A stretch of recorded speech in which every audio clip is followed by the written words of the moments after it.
listeners, to another Friday night Turboblaze Trials live stream presented by the team over here at Team Turboblaze in partnership with our great folks over at Collectors Connection.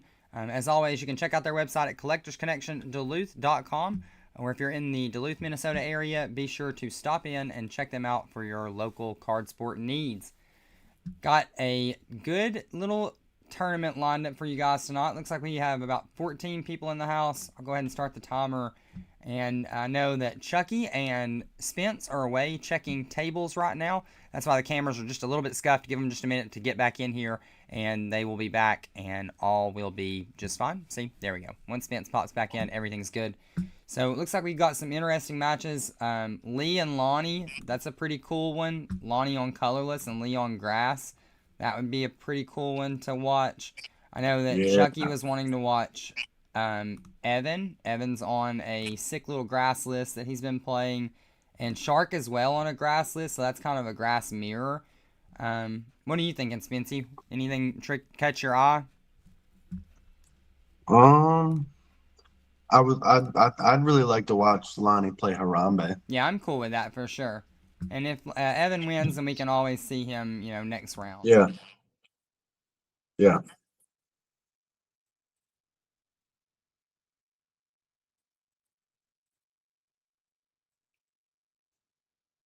I know Lee was playing his he calls it Boomer Grass. It's a grass deck that pretty much is Rillaboom and Meganium, right? And setting up those stage twos, just do a bunch of broken things, double your energies, throw energies into play. Got a few basic attackers that you can cycle through. But pretty strong archetype. And then Lonnie playing Sweet Old Harambe. So this could pose a big threat to Lee. Just pulling up Lee's list now. Lee's got the Lurantis to make all his guys real buff. Okay, yeah, Lurantis makes him swing for more damage. I apologize. So yeah, and then got the Tapu Bulu and the Zarude, or his basic attackers that he's popping through. So it's like a classic grass list with Torterra, set up. You got a bunch of big bad attackers. And I don't know. I think it could be a field day for Lonnie if Lee is not able to get into his evolutions real soon. Like a turn one Badoo, as strong as that could be. You know, depending on who's going first here, that could just be two prizes. Right? It's the start of the game.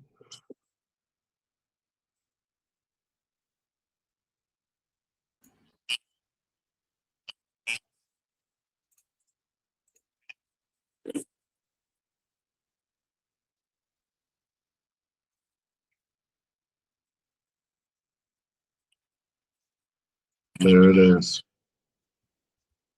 There it is. Everybody's favorite fan, man. That beautiful new full art. I'm so glad they finally gave him some love. I know, right? It's a beautiful card too. Yeah, it is. That and like the Togekiss and what was some of the other Pokemon that they did full arts for in that set? Dracloak, Badoo, got one. Yeah, check out this beautiful little card. It's so pretty. Mm-hmm. We're seeing. So we're seeing the fan Rotom and the Nest Ball. So he's able to get out the Bidoof and the Oranguru and probably we're thinking Squabit and checking out some prizes, seeing what else he can do there.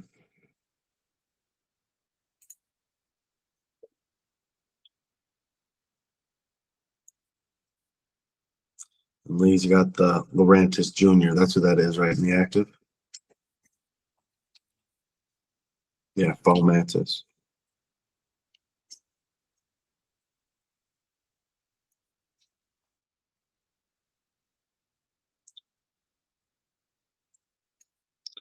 Yeah, getting the Talo down. Pretty much saying like, yo, if you don't get something going here, you're in a bad spot. Okay. Guzma.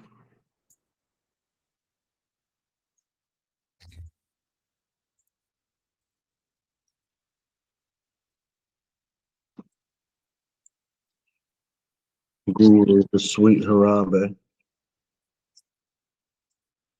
Surpass Artisan. Double turbo for the pivot. GG's. All right. Oh my goodness. I'm sorry, everybody. I've been totally muted the entire tournament stream. So Spence calls out the donk there. Lovely for us. As always, welcome into another edition of the Turboblaze Trials live stream. I'm joined tonight by my boys Spence and Chucky, and as always, the stream is presented by us and the team over at Collectors Connection. You can check them out at collectorsconnectionduluth.com, or if you're in the Duluth, Minnesota area, swing by for any of your card sport needs. So that was a quick one. We see a quick end game there for Lee. Like I said, that hand was just terrible. So now we can swing over to Shark and Evan pretty comfortably, though, and see a little bit of that. So we'll go to table 4 for the chat here.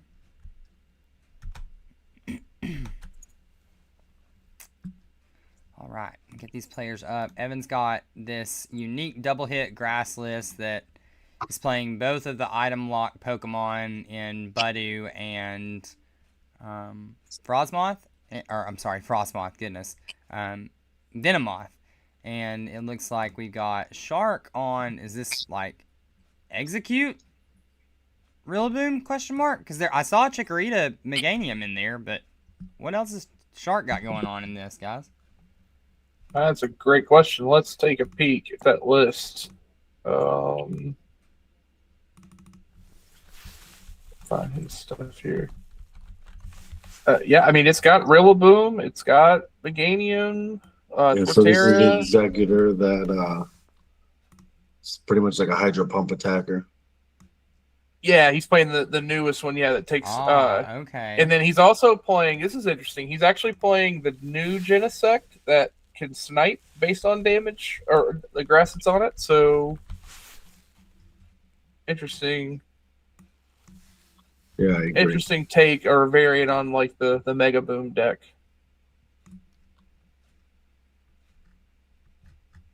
Yeah, and these two are local warriors, both to Collectors Connection. So if you're tuning in from that area, you will definitely know both of these guys very well. We're very proud to have Evan on the team, obviously, and Shark in the server, one of the awesome players from that area.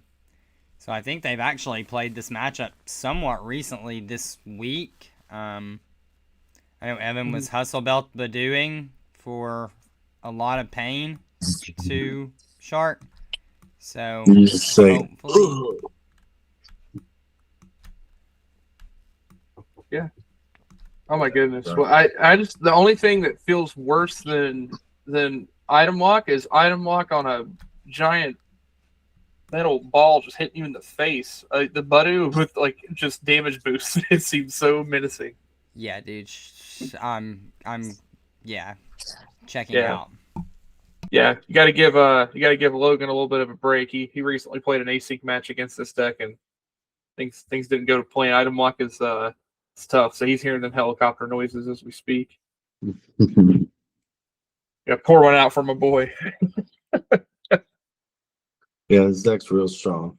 Being able to boost your numbers with the Badoo and then go into a double hit with the Vileplume. Or not the Vileplume, but the what's it called? Jump Bluff. Jump Bluff. Yeah, that's his name.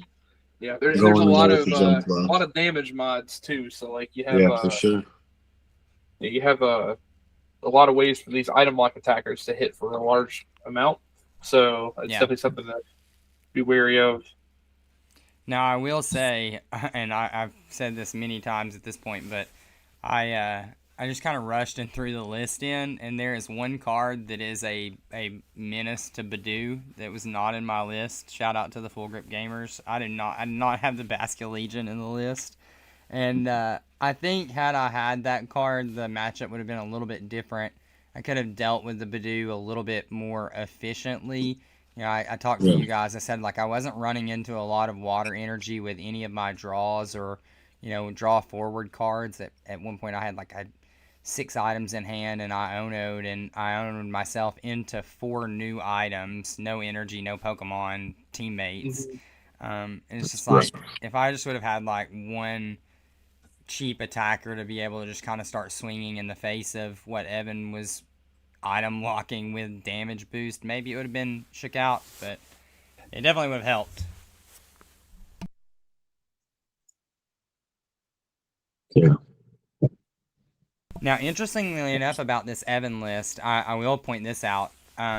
This is the first one that I've seen in quite some time that doesn't have it. This list is not running Roserade at all. The engine is the Beautifly, so having played against it today, I got to get some insight into Evan's head on some of that, so it is kind of cool to be able to talk about it a little bit and know actually what I'm speaking. So Ev is like, I'm just going to rely on this Beautifly engine. He would have played the new Cascoon that lets him search, or Silcoon, whichever it is, that lets it search out the other one.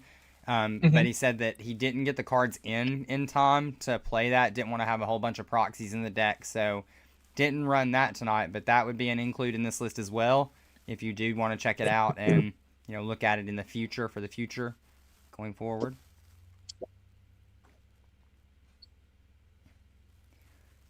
Force of Vitality turns are very important for Ev because Ev can pop this Beautifly into play essentially within a turn. Once he gets the Grottle engine online and he starts searching out all the Pokemon, and here it comes, then he's really going to be able to start tutoring out some plays in his head going forward. And here's the Cascoon or Silcoon. I get those two Pokemon confused. Excuse me, chat. But here comes it into play. And Evan will keep that Grottle a Grottle as long as he can, chat. It's just one of those things where it's not the main focal point of the deck. It's like we said, kind of a double hit strat with Jumpluff, but it's got all this nefarious item locking strat along with it.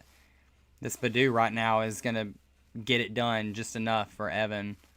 I don't know if we also mentioned the deck plays Kukui, so there's a ton of just different damage buff modifiers, and both of the plus 20 Pokemon gets out of hand real quick. Yeah, there's also a particular tool that pairs with the Jumpluff because the Jumpluff's a Rapid Strike Pokemon called the Rapid Strike Scroll of Skies, which allows it to do 10 plus 50 more for each energy attached to the opponent's active. So it's actually a really good tech to just one-shot a whale as or it did in our game Pokemon today. And yeah, then cleaned up a caped whale for game. Yeah. They can hit very hard, so yeah. It's an interesting card. And of course, the way the Jumpluff reads is you can use attacks twice, so you can use this attack when it's relevant, and then still use the other attack with damage mods to take out another Pokemon. Yep. It's really strong.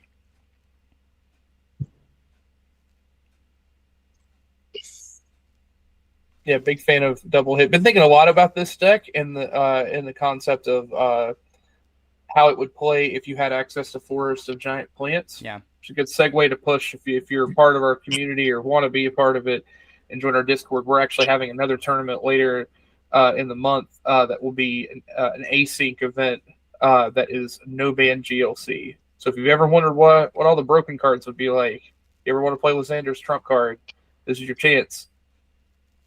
I even hear we might be having some legends join us. I don't know. It's a rumor. What do you guys think? Yeah, I think he's already signed. I think Andrew's already signed up. He talked about it openly on the last couple of streams, so definitely excited to have him in the room. I'm almost betting the house that he will play Raikou, but it's only, that would only be fitting. It's his favorite Pokemon. He's not been able to play it since he banned it. He talks about it all the time, and I could see him playing that wholeheartedly. Be very excited to see him pilot that. That will be one of the games that I will, one of the players that I will definitely be trying to highlight for you guys. We'll try to get some of his games filmed and get them up for everyone to see. Along with all the other ones, this is going to be a really cool month for us in terms of the content that you're going to see on the channel, because Because of this no bans thing, it's going to be the first time that we've ever really put anything out that wasn't specifically just right now GLC content. And so I'm very interested to capture as much of it as we can. I know that all of our guys are talking about the different decks that we're planning to play. It seems like we are not going to just unify on what we believe is the best deck in the format that we're about to play. We're going to kind of spread it out so that there's a good showing of all sorts of different types. Um, I don't care. I'll spoil it. I'm playing Kyogre, so I have the amazing rare Kyogre list built. I'm very excited. Like everyone's been saying, you better bring your bench barrier to this tournament, or else you're going to be at the mercy of some of these amazing rare Pokemon that are no longer in the format. So I'm excited though. Archeops, Lysander's trump card, like Truckee talked about, all the control shenanigans. Is it fast enough anymore? Maybe, maybe not. Like there's just a world of like new possibilities that's open with this, and I'm very excited to capture the journey that some of our players are going to go on. Yeah, I've decided to be one of the test dummies that just plays like a regular meta deck into the tournament. So I'm just gonna pilot RDT and see how it goes. No, I think I'm expecting definitely a lot of shenanigans, but I'm excited. I'm excited to see like what other players build up and come up with, ideas with the cards that were taken away from us. Yeah, I think if you're going to play a current deck, you're correct in that I think RDT would be the one to play in terms of what we believe the speed is going to look like with the format. Like, you could play a current Psychic deck or a current Water deck into the format, and you may be okay, but, like, my fear is that those are decks that are setup decks that take a little bit slower time to progress, and then even if you do, you're going to be staring at like a Raikou from Waterside that's just going to one-shot your whale anyway. It's like a pain in the neck in terms of weakness. You'd have to take weak guard energy for sure. Like there's a lot of different things that would probably have to go on in order to make a current water list work. Same with Psychic, I think that would be a little slow on the draw. Without like the new telepath energy, I think you're just going to be a little bit slow, and you're not going to be doing what the other Psychic decks in the room are going to be doing better than they're going to be doing it. But I think that you, with the fighting list, this is the best that fighting's ever been, right? So it's like, okay, let's see what the dog can do in all these other room of dogs, right? It's like, it's going to be cool. Right. Very, very exciting. Yeah, I love the experiment there just to see how it would hold up. I'll say I have a certain love for a card that's on the ban list. Yep. In Kyogre. However, I'm being lazy because I'm currently playing a water in another async event. I don't want to take it apart. Also, I think some variety is good, so I'm going to be bringing back the old chops in the Pokemon Research Lab. So excited for that card, man. That card, that's another one that I have like heart-aching memories of from way back in the day. Just losing tournament runs to turn 1 Research Lab, Archeops on the board, turn 2, Snorlax swinging for 180. Just pack it up. Like, game over. Oh, I just realized I should clarify. I mean, it seemed like it was obvious, but like I do actually want to show. I am talking about this Archeops in Research Lab and not the fighting one. Yeah. Because that was also a deck. Yeah. Yeah. So Evan's got the Forest out here. We've got the Lurantis out now, so the damage is being buffed. Search card coming out here. Like we get Ball Guy there. Ball Guy's incredible. Yeah, it looked like he did end up in a situation where he was trying to hit for more damage, but then didn't realize, I guess, the amount of damage he was doing. But it looks like he was able to keep the lockdown while Shark uses the Zarude to just set up. Yeah. So. Yeah, and another thing about this deck, boys, that is very dangerous is because it plays the Vileplume, because it plays the Venomoth, and it's another evolution Pokemon, and again, plays both of the buffing evolution lines, like Torterra can swing for massive damage in this deck when it is ready to do so. you're going to have a full board of evolution Pokemon. So that's what, 300 damage, plus 20, plus 20. Like, there's nothing surviving that in modern day GLC. Nope. Yep. Optimally, without even putting any other buffs, just the bench full of evolutions plus the double buff Pokemon, it can one-shot a whale that is caped. With a cape. It's pretty crazy. Now, there are no... again, the deck itself, you can watch Evan play out the turns, and, you know, we haven't had any camera cutouts in this one, so, like, you can really slow this down and watch what Evan's doing. But I just want to, like, talk about the deck in and of itself because of how unique it is to me. It's just, it puts on that pressure, like we said, from turn one and going forward into the game. But it just sets up so kind of efficiently with the way that it slows you down while setting itself up. It doesn't take a whole lot to get some of these evolutions into play. Now that he's got the Skiploom into play, it just is an energy attachment. It's not running any of the energy accelerating Pokemon. That's what I was going to bring up. So there's no like Cherim in this list to accelerate. All of Evan's attachments are manual, and he was pointing that out today. He was like, I do not want to miss an attachment. Raihan is in the list, so that's one way that he can cheat the second energy into play. But for the most part, if you do pick this deck up and play it, know that it is a manual attached deck, and that you want to be hitting those attachments as best as you can during the course of the game. Yeah, that's why it's so important to set up the Beautiful Eye, because you need a way to dig to keep hitting your energy attachments. And then Torterra is definitely more of a line where you don't really want to rush Torterra. You have to more rely on that in your mid to late game. Exactly. But the deck does the one thing that you need to be doing in GLC, which is you can also take multi-prize KOs. Yeah. And that is crazy important in this format right now. So, yeah, and in my opinion, you know, because there's two ways to take the multi-prize KOs, right? There's to take one knockout that gains you 2 prizes, and then there's taking taking a knockout on 2 different things in a turn. And I think that's really strong. I think that's super strong. Yeah, especially with the jump bluff, which is like something that I feel like in grass in this deck and like with the forest is like something that's really recurable. Yeah, no, you're right. This is a menacing deck.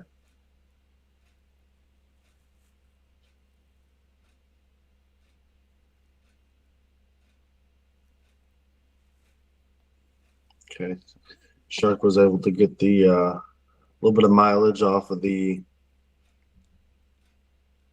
stadium and then get it up out of there. Yeah. Now the one thing is that if Shark has the bigger deck, right? Like as far as like the mons that get set up and like the beefiness, like he has the advantage if he can stabilize here. So even with like a 2 or 3 prize lead, Evan could still be in danger if he just gets faced with another Torterra, or worse, that Genesect just starts picking things off. So like that is something like it's not that the game is just completely free, but Evan's done a good job so far of locking those items down and trying to keep somewhat of a lead. Well, Rillaboom just opens the floodgates, right? Like, unfortunately for Evan, the big thing, and that's like what I pointed out earlier, I just was missing energy attachments. Well, you're never going to be missing energy attachments now that you've got this Rillaboom into play. It's going to just flood them into play. Rillaboom and Meganium, for that matter. So you're right. Shark's in a good spot here, I think, even though Evan has taken the early aggression. Well, yes, but also Evan did just play Avery, which helped a lot because he had to clean up the Genesect. Like the thing I would be worried most about in Evan's position would be that Genesect coming up and then picking off the Grottle, because that's really his way of fighting back another Torterra. But it looks like he found his own way to deal with it. Now, of course, if Shark has a way to recover that, then it doesn't matter. But Shark has already burned some recovery, so we'll have to see if he has a way to get back to that before the Torterra gets evolved. Yeah, all Rose Raid. I'm not even a Rose Raid player, but I think this is a given with Rose Raid. You take every opportunity to recur it as possible. Here we and go. Avery is just one of those ones. Item lock back up again. So yeah. Yeah, this Venomoth's hitting Under for item lock, you 50. can't really play scoop up net or anything like that. So You can't ditching the scoop. Roserade on the Avery isn't that big deal. You can't Devo either, which I will say Yeah. another thing with that Forest allows you whenever it's in play. Forest Devo plays are kind of absurd because you can like double Roserade. You can actually like Devo your Grottle to search the Pokemon and then put the Torterra back on it. Like there's like some nasty stuff you can do with Devo Spray. That's a Blazer favorite, isn't it? It's like reset stamp and is, Devo Spray. It is. Yep. Yeah, there are some definite cards that I can call out as like ours, like Pet cards, right?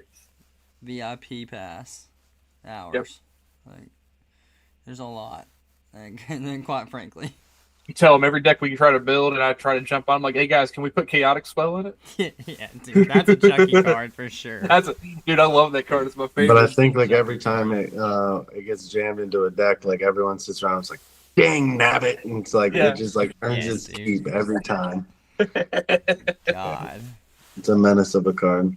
I've never seen Ghoul so tired of a card in testing for an event.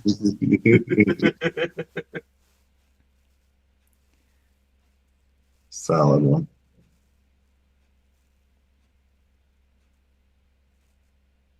What else does Shark have set up here? He's got okay, so he's got the engine plus the executor. So what's the executor hit for? I pull up his. It's like I think it's like 60, and then plus. Let me double check. Yeah, I'm just gonna. I got it up. It's 60, and then 30 more for each energy, and then doubled by Meganium. Okay. So right now he's hitting for 180.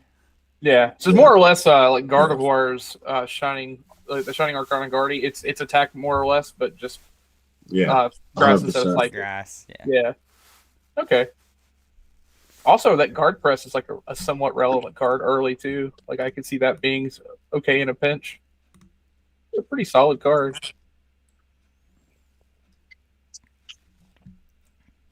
Yeah, Johan, there is a lot of grass in the metagame tonight. Spencer was mentioning that. There's 4 grass, 3 psychic, 3 water, 1 metal, 1 colorless, 1 dark, and 1 lightning rounding out the field tonight. Tonight was the night to play fire. Tonight was the night to play fire. Oh my goodness, yes. More importantly, there's no dragon, no fighting. What is going on, guys? Well, I know why there's no fighting. You don't have to say that. Everyone's already won a badge with fighting because it's so broke. Yeah, right. So, like, I talk about this every week to, like, our friends and how the meta of Gym Leader Challenge being warped around in-house metas of certain places are, like, it's a little strange how that happens, but, like, it makes sense because, like, online where we're collecting badges and then at Full Grip where they collect badges, like that's the driving factor for most players playing in these events to continue to play after you get your first badge. It's like you're now badge hunting. So you see now that we're 23 weeks into this. We have a fully established badge board. You can check that out over on the Discord. There's a ton of people who have won with a lot of different things.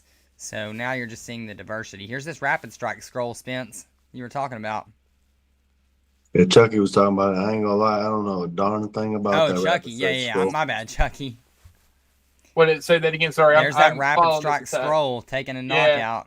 Oh, that's what. Yeah. I was actually going to mention it, and this actually forces a very specific line. Shark has to put up Rillaboom because he can just knock out the Meganium if he puts the other up. So yeah, kind of wild. He just hit him for 2. I think he hit that egg eater for 260. I think is what he said, or 250. It was an absurd amount of damage, and then he got to attack again. Yeah, like Lee's saying in chat, when you get to 3 badges, it starts to get kind of tough. Like, you start getting into the tank a little bit on what can you play to sneak out a 4-round win against a bunch of pretty heavy hitters online. I'd like to think. Like, most of these guys are the best of the best. Guys and gals are some of the best of the best. Man, I tell you what, 3 badges. That sounds like a luxury. feel like if I'm not here casting, I'm out getting second place. So I don't even know what that's like. I got my 1 badge. It's fine. I got to get in there more. Yeah, you're right, Georgie. Georgie in chat saying that badge mechanics do force people to be a little bit innovative and creative. Absolutely. And it's what we like about it. The meta and this meta breakdown is a true representation of that, with it being kind of all over the place. Everyone trying to cook with something a little bit different that they haven't won yet with. Yeah. Yeah, if you're like diligent with a favorite type, or you just simply read the room, like Yeah, that's just like Spence said, tonight was a night to play fire. for sure. Mhm. Yeah. Georgie said in the chat earlier he was coming in with the spice. That he did. I hope we get a chance to watch some of his games tonight. He did win his first round, so. Oh, okay. Okay. I see a card that I don't see in the deck. Oh, I respect it. The Alolan Raichu. That's pretty spicy. The Magneton. Uh-huh. Oh yeah. The 3 out the bin Magneton. I see what he's doing. That's pretty cool. So for Shark here, do we even have another energy to be able to swing with this thing? Or are we trying to retreat it? What's the play? You're down 5. 5-2. Yeah, he's in a rough spot here. Yeah. And I think the big thing too is like you can only run so much grass. I mean, he's running 10 basic grass energy to consistently get off of the Rillaboom. So he should have some energy, but this deck has to play a lot of necessary shuffle recovery too in order to maximize the consistency of the Rillaboom. Right. And that can sometimes make your other recovery options a little more awkward. Thankfully, like Glanazade's like super strong, but and that might be what we even see him take advantage of here is just using it just to get the energy attached so he can retreat. And it's wild. I don't know if he's on recycle or not. I know some decks will play it. I've always been like very hot and cold on it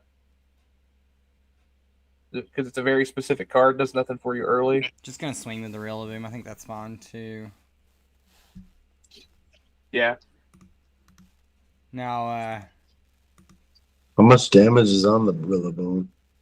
I think 100. I know he got thumped. Yeah, 100. Yeah.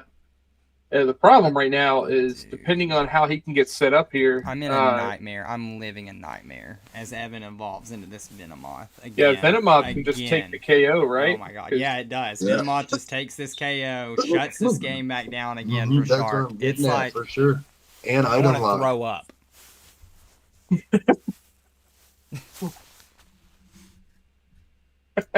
Dude, I feel it. I had this happen. I went to a local with Milo Pump, and like I show up and like it's like mini celebrity status. Like everyone's like, "Oh yeah, you're the guy that like won with water, cool, whatever." And then I play against a random grass deck that's just like playing all these damage buffs. It's not even double hit, but like he gets Budew in the active and it locks me down for like 6 turns, and it's like this is awful. This is the worst thing that's ever happened to me. I was like sweating. So I feel you. It's rough out here sometimes. Yeah, this is the whole package right here. This is everything that this Venomoth can do. This is 70 damage and item lock. Does he? Maybe I'm missing something because he has both of the. He's got Kukui too. No, he's got to do 70 to it, right? If there's 100 on the Rillaboom is like 170 guy, right? But he has Lurantis and Lilligant, correct? So he doesn't even need the muscle band, right? Am I missing something? The base attack only does 30, right? Yes, it should do 70. So he only needed to do 70 to the boom. So yeah, he only needed to do 70. Maybe so 90. Yeah, he announced 90. So I don't know if there was a specific reasoning for. Gosh, and he can actually boost that further. That's not it either. He's got the Kukui too, so that thing can go to 110. Yeah, but I mean, he should be in a spot. Yeah. Oh, okay, that checks out. And like he's in a spot where literally just one energy attached Torterra just is checkmate, right? Like he just gets anything. Yeah. So yeah, I don't know what you do here, Shark. This is also the unfortunate side of the grass deck is like it's a very powerful, Rillaboom specifically. Like the Mega Boom deck is very powerful as far as the ceiling when everything's going, but it's very linear. Yeah. Like, it doesn't play to an out where it can take multi prizes or stall. Like, it's just, I'm going to hit really hard and hope that gets me there. Yeah. Make my You guys guys know big. what goalies would say? Goalies would say the deck's too fair. Yeah.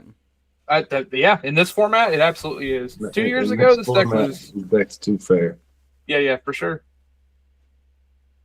You guys remember when it wasn't even a month ago, we were talking about Milo Pump feeling too fair for a bit, but I think it comes back to that warped meta, right? Yeah, no, I agree. Glad it's getting the flowers it deserves. Love that deck. Yeah, the deck's really strong.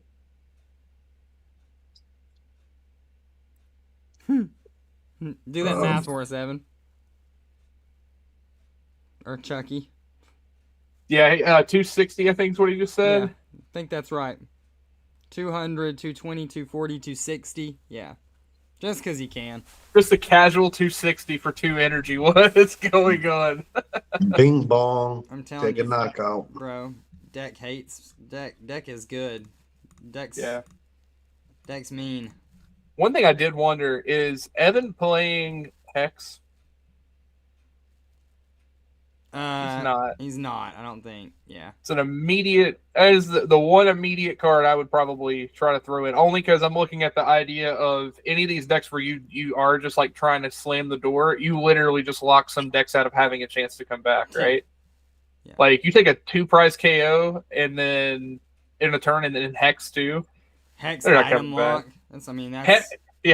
Yeah, ability lock, item lock. I just took 2 prizes. Well, good luck. Hex would hurt you though, because it would turn off both of your modifiers. I think that's probably the reason why you don't see that. Yeah.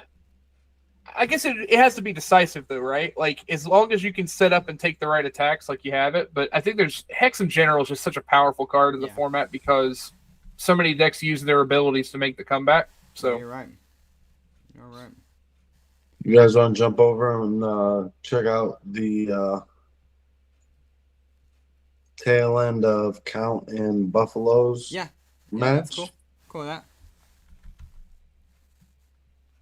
Cool with that. What table is that? 1? Yep. Yes.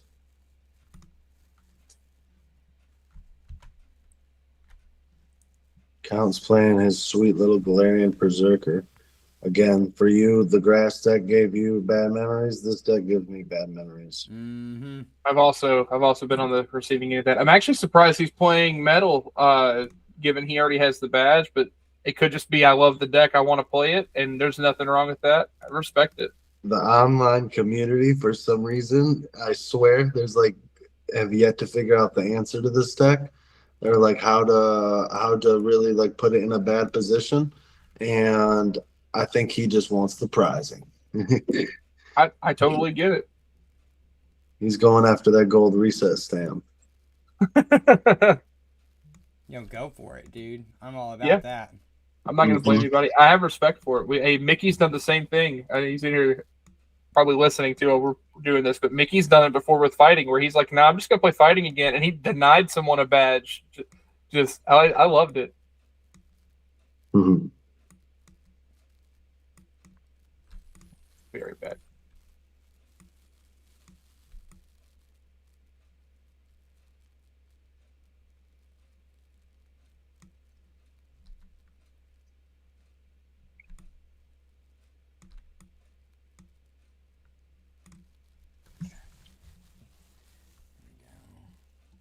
What's prizing? 4 and count at 3. Yeah. Is it time? No, still 6 minutes left in round 10 minutes total with. Yeah. Still showing 10 minutes on the actual round clock. So is that 10 plus 5 more? Correct. Okay, so still 15 minutes left. Let me edit this. 15. Cool.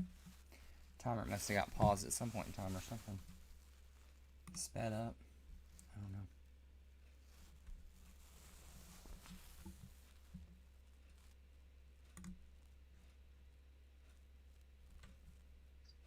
Okay. Buffalo's playing what, the 3K list? Hector's list. Not Question sure. mark. Not sure. Zacian, Mewtwo, Boulder, Glaring Articuno. No. There we go. Earthen Vessel. And Professor's Letter? No. Just Earthen Vessel. Okay. No, Earthen Vessel and Letter. That's cool. Yeah. I think it's just like a Monkey Tina list. It's got Mewtwo, Zacian, and the Glaring Articuno is and Iron Boulder is the basic attackers. Yeah. Mr. Mime. I don't know if you guys realize this is actually not the control medal list that Count normally runs. This is his other medal list. Oh, yes. Yeah, this isn't Save Your Machine. So the list that you were talking with, the Nightmares, is usually the Berserker that causes you to discard cards. This is actually the list that he played top 8 in the last 3K. Yeah. I know that because he beat me at the 3K. I had much more respect for the deck. A little bit of a brick, and he played to his outs and got me. Count is one of them ones, a student of the game. If he sees his lane, he's gonna take it. Yeah, and you're not gonna get him to scoop it up either. Like, we're talking about the very last prize card, last everything. You make your play to your outs, and if you misplay, he's gonna capitalize on it. Yep. I'm gonna go grab a drink, guys. Y'all keep us rolling for the next little bit, if you will.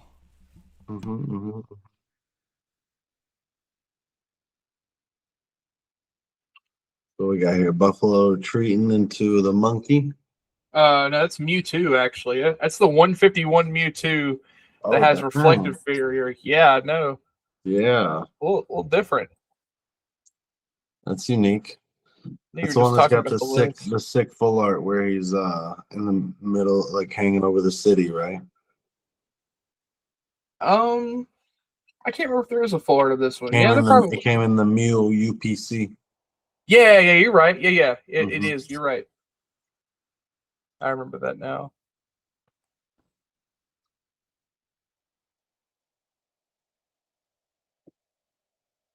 Yeah, Lee and I talked about this for a while, and Cursed Kiss. That little Mewtwo. Well, 1 energy D Valley. Just a defensive attack. Yeah. Unfortunately, though, Zamazenta has its own natural defense built in, so the attack didn't really do anything. Looks like we got a rope that got played. Rope around it. That's cool. Yeah, I think that's the only card I see that really stands out in the Psychic list. Outside of that, it's a lot of the usual suspects. Articuno's not one we see as often anymore, but still definitely like can do some damage if you're not respecting it. The only thing I don't see a clown. We do have the blind side though, so and it looks like I think this is the only match still going. So the hex is huge. Just pretty much dismantles that whole board state. yeah, and being down that far, I think we're gonna see this one wrap up pretty shortly. Got about 5 minutes left, but see that.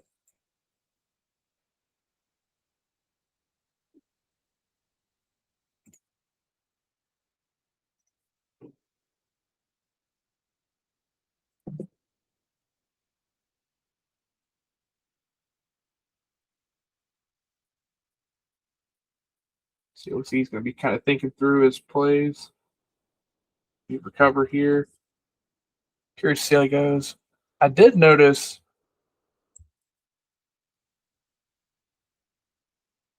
one of the other Psychic lists is playing a notable favorite of mine. We got a Psychic list playing Gengar. Hey. I know a little bit about that. It's a top secret. Gengar is strong. I mean, I just Cool. like him as a Pokemon. Yeah, no, for sure. The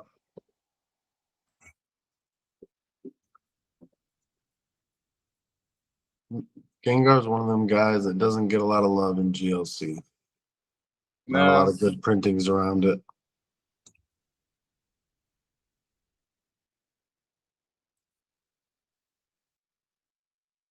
I think it's because it's definitely one of the cards they print a lot, and they know it's a fan favorite, so they tend to print it as an EX card. EXs, yeah, just like Charizard. And Yeah.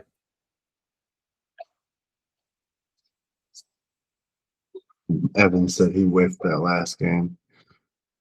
Well, you set up onboard damage mods and you item locked the entire game, pretty much. Yeah, he said he whiffed, so Yeah, besides the jump left turn.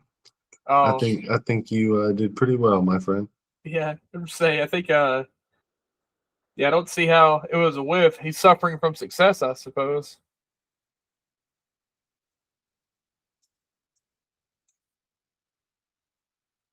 Yeah, he says but I didn't get punished, so I shouldn't complain.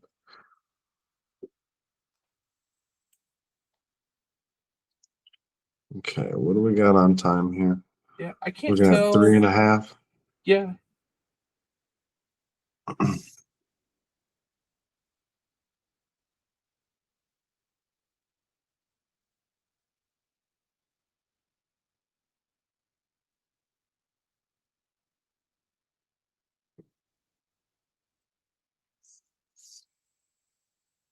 Interesting. So the metal goggles preventing damage counters actually prevents the effect of the reflective barrier attack from Mewtwo because it's placed as damage counters.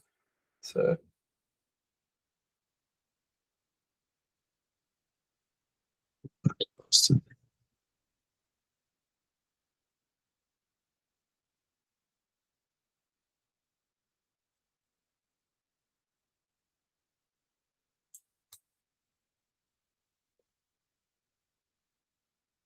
yeah, it looks like we're seeing kind of the last actions here before the game kind of wraps up. But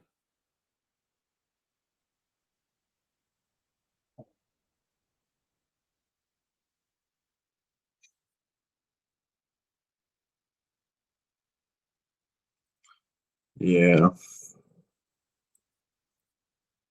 yeah, well, some people like to go down swinging, so they like to work out their options. I don't. That's okay. Again, I think sometimes it's beneficial to kind of be in these situations to kind of work out what your routes could be or your options can be, because otherwise you're not in those situations a lot. All right, that's our game wrapped up. So, GG's. I think that was the last one of the round. yeah, it was. I'll let David everyone know took his match, or took their match. And Ron took his. Mickey also got his. Mickey's playing grass with the Dipland. What were you saying, Chucky? I was just looking back and making sure nobody announced a result was incorrect. So it looks like our results are correct. I'm gonna give them 2 minutes to get reset and everything. While we're waiting, do you want to tell everyone what you and I will be doing next week? Yeah, sweet little Chuck and the Duck Conquest best of 3. We're gonna do a live stream this week, best of 3. I don't think we have really decided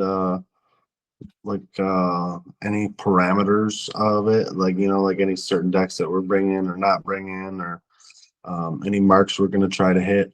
But I know one thing: Chucky's going down. Yeah, so I'm taking a certain approach to this series because I did it the first time. I'm taking the fun uncle approach. I want to play decks that don't get as much love. I want to play some decks that we can give a little bit of a spotlight to. Maybe not even necessarily our own decks, like just some other people out there that are in the community. So the one thing I'm going to try to do each time I play is I'm going to try to play 3 different decks each time. Because, I mean, we all know, like, for instance, I started with Mile Pump the last time. I played my own little spicy Knackle Stack deck, or the Garg deck. And then, of course, I gave Chroma Box some love. But, yeah, I got 3 different decks. I think it'll be fun. All right, so I got a question. Yeah. Are any of them water decks? So I do have a deck to play with water, but I mean it's a Okay. deck that you guys already know about. I thought about playing a different one. I thought about changing up Okay. water. I know where you're going with this. If you, I'll call the truce right here. I won't play water if you get what I'm saying. Yeah. No, Yeah, it's okay. fine. I have another deck if that helps. Like I have another Yeah. deck I legit want to play if I don't play water, so we can do that. And I could always I always wanted to do this, do a conquest where I play 3 different fire decks. I think that would be fun. Like 3 different like fire decks, you know what I mean? Yeah. Oh, I got you. But I don't know. I'm gonna think about it a little bit more. Okay, yeah. But like I said, I'll be spotlighting some decks that are less are given less of the spotlight or love. So for better or worse, we'll see if I pilot them correctly. It'll probably be the big difference. Okay, I think we're So what happened, guys? ready to start round 2. Count ended up taking that match. It looks like we're ready to start the second round. So Cool. Let everybody know.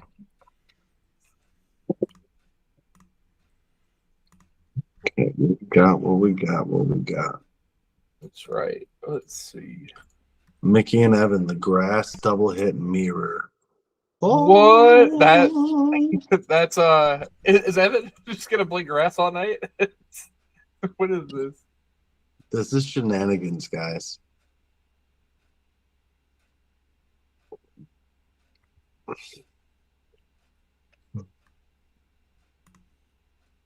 All right, got the round timer started.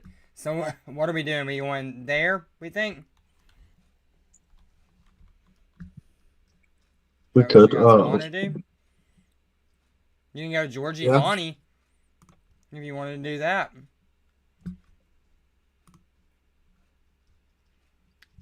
Yeah, I'm let's cool with- let's do that. Let's do that. Yeah. Okay. Oh yeah, we get to highlight that sweet lightning deck. I want to see that. Cool. Is that And we the don't, one I'm in we don't have already? to move. Yeah. Heck yeah. That's perfect. Okay. Cool. Let's get the overlay set up for the guys. I'm getting a call from work. Take it. Yeah, we'll hold it down. Yeah. Yeah, Spence and I spent a little bit of time talking about our conquest next week. So that was what you came into the end cool. there. Cool. Yeah. Yeah, that's exciting. Yeah, I'm gonna be busy next week, man. I got 2 asyncs plus the conquest. I gotta figure out what I'm gonna do with my life. There's not enough time. I still have this week's conquest to play. I still gotta play that either this weekend. So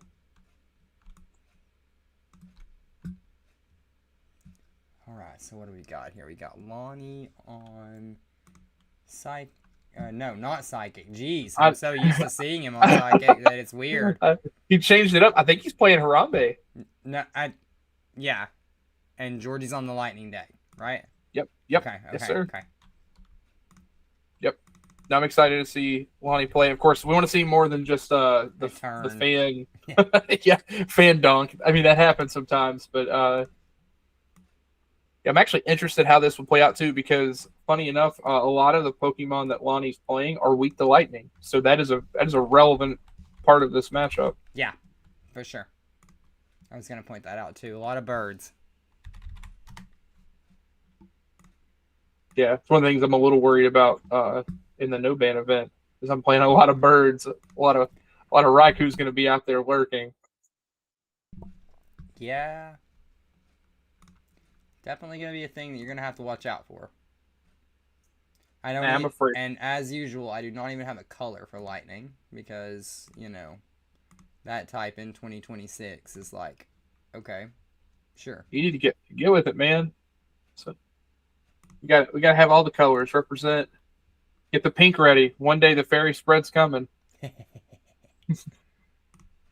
I'll be excited for that day for sure. Yeah, I need to rebuild fairy. I went to the local and brought all the decks, and someone needed a deck, and they're like, "Do you have fairy?" I'm like, It's like the one deck I don't have because it's gotten cannibalized, like needing different cards. Multiple times over, probably. Yeah. Yeah, it's like, oh, I need my Goose Hollow back. Oh, I need this back. And then, yeah, I just need to rebuild it.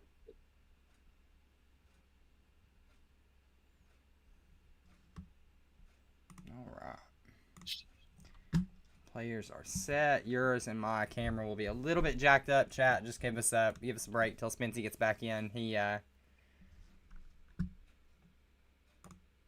Hopefully he'll be back. Yeah.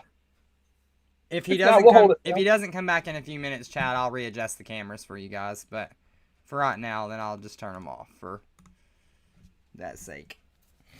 You can listen to Chucky and I's wonderful voice in ASMR.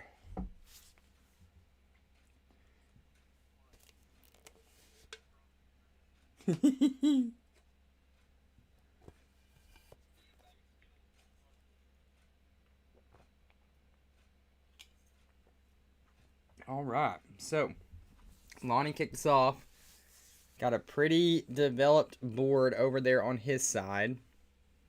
I don't see... Oh, yeah, the fan is far left for Lonnie, so that was able to be established.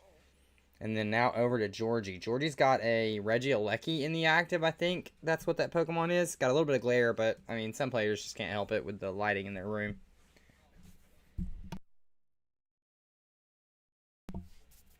Yeah. So not the best starter in the deck, but...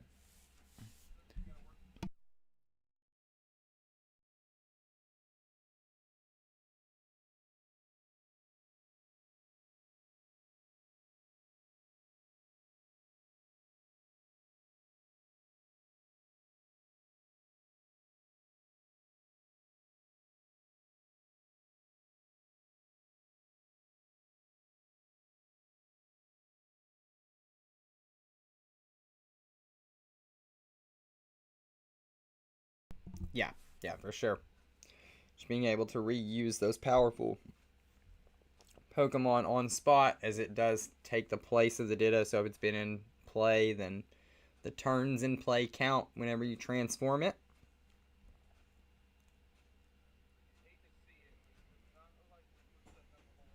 It does not. Yeah. Yeah.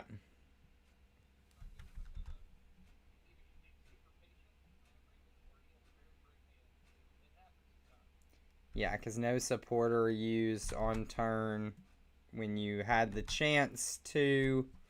It's definitely an indication to Lonnie not to be resetting that hand anytime soon.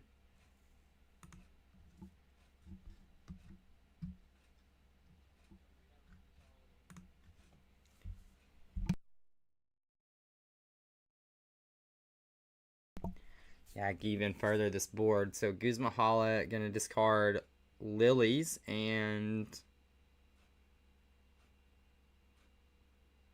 let's see. Lonnie weighing it out here.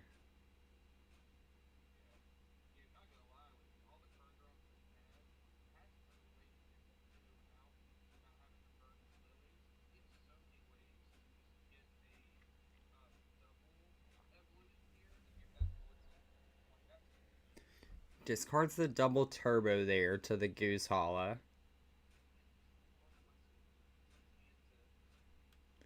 So he will have a pivot for this.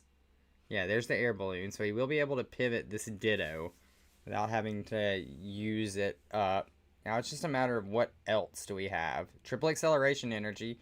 So that tells me that there's a chance that Lonnie's going to swing into this and then establish a Talo to follow up next turn.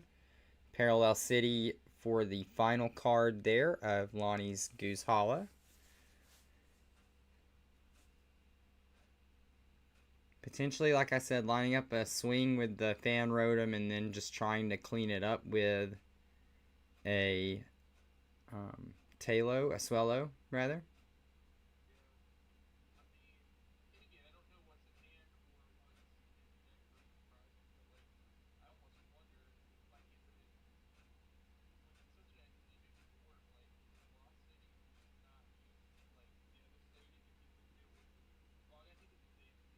Yeah, Yeah, he didn't have a way to.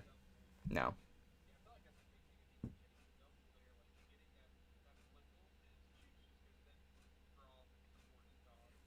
Yeah, just no search to the big sheep. It didn't look like, I don't think. And Lonnie wanted to play it a little bit more conservatively. There's not. Is Squovit down? Is that the full art on the far right for Lonnie? Okay. So could have Squovit it, but I don't think we saw Squovit Barrel. But Barrel was evolved into. Sure. Yeah. Oh my gosh. Super Rod just gonna put back the Magna ton after ultra balling it away.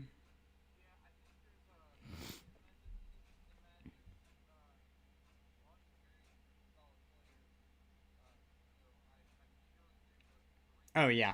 Yeah, for sure. That too, where you have one card in hand you have to keep and you can't nest stash. So those things do happen sometimes.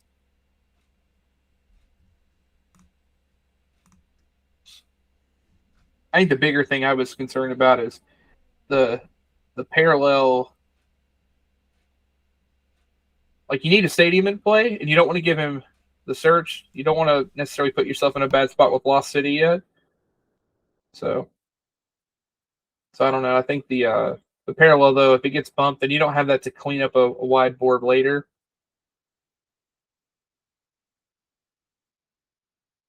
Looks like we are seeing that sprint and dig.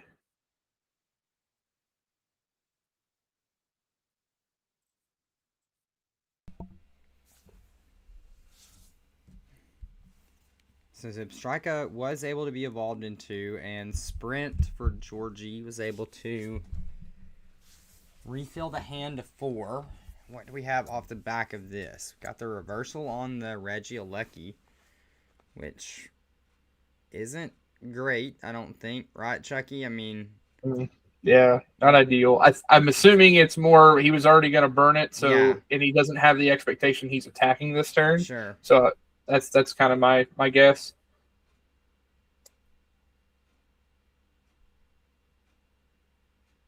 I can hear from him. It does not sound good. It sounds like some stressful sighs are being let out there. Yeah.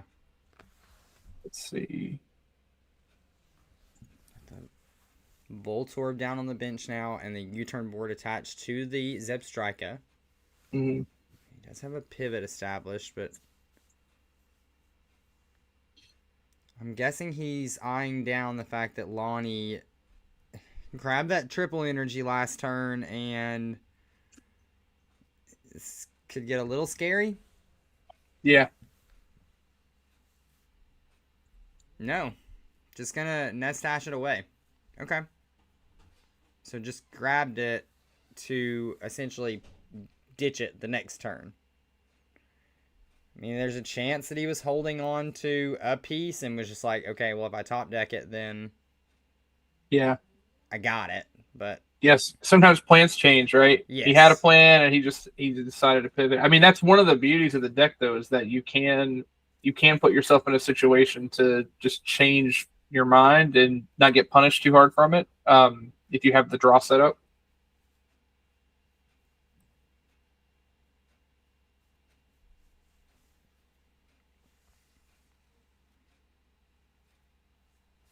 Just curious where we're going from here. yeah.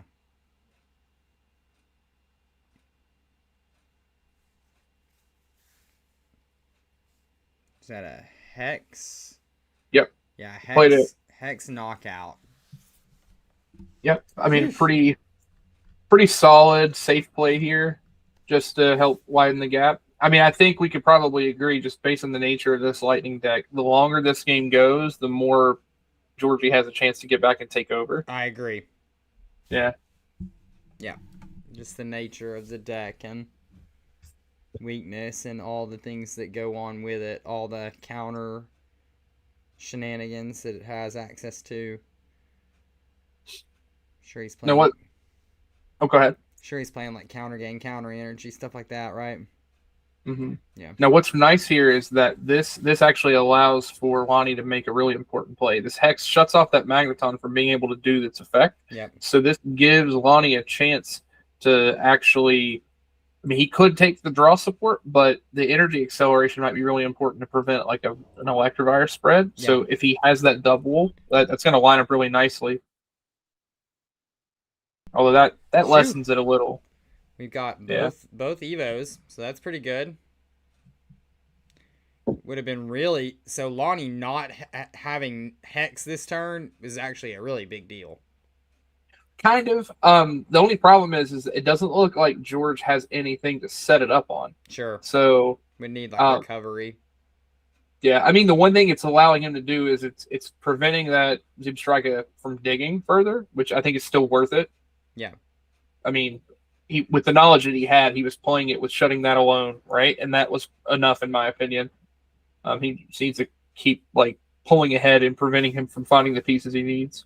Buddy. Do we have a good target in here, Chucky, that's like a... Is there a Pichu or a Morpeko or anything like that in here? I'm looking to see if he has more Morpeko. I don't see it. I mean, it could be the Pikachu. It was Pikachu. Yep. Because he's playing the Alolan Raichu. For those that don't know, it's got Electro Rain. It discards X number of lightning energy, and for each one discarded, you do 30 to an opponent's Pokemon. Very similar to Rapid Strike Starmie that does the same thing with water energy. Yep. So you can definitely build up some energy. It's also neat because cards like Reversal Energy work on it. It's not basic. So if like Reversal Raichu's really strong. True. And Georgie's just gonna give up the Magneton. How much HP is on that thing? 100? I think it's 90. Let me double check. Oh my gosh. It's 100. So scary. Okay. It is 100. Okay. Yep. So in the face of a Fan Rotom, it's not as scary to me. Yeah. It would cost both a powerful energy and a muscle band. We know that both those tools are in the deck, but that would be overextending on the Fan, maybe to an extent that Lonnie doesn't want to do. Mm-hmm. Yeah, I think the Electrode's 80. Yep. I mean, I will say, like, that Pikachu is actually threatening now. Yeah. Like, if we don't deal with those, like, he can go for a play where he can just kind of bomb everything with a Raichu attack. Mm-hmm. But I don't know. It just in terms of how bricked George has been this game, I would say the Zebstrika is probably the most important thing on the board at the moment. It looks like he's going to go for Guzma. Pikachu. Yeah. Just going to keep trading. Like, prize. Don't have to extend any additional resources because, like, you know you're going to have Cramorant later if Georgie ever does pop off and take a couple of prizes. So it's like, just pressure.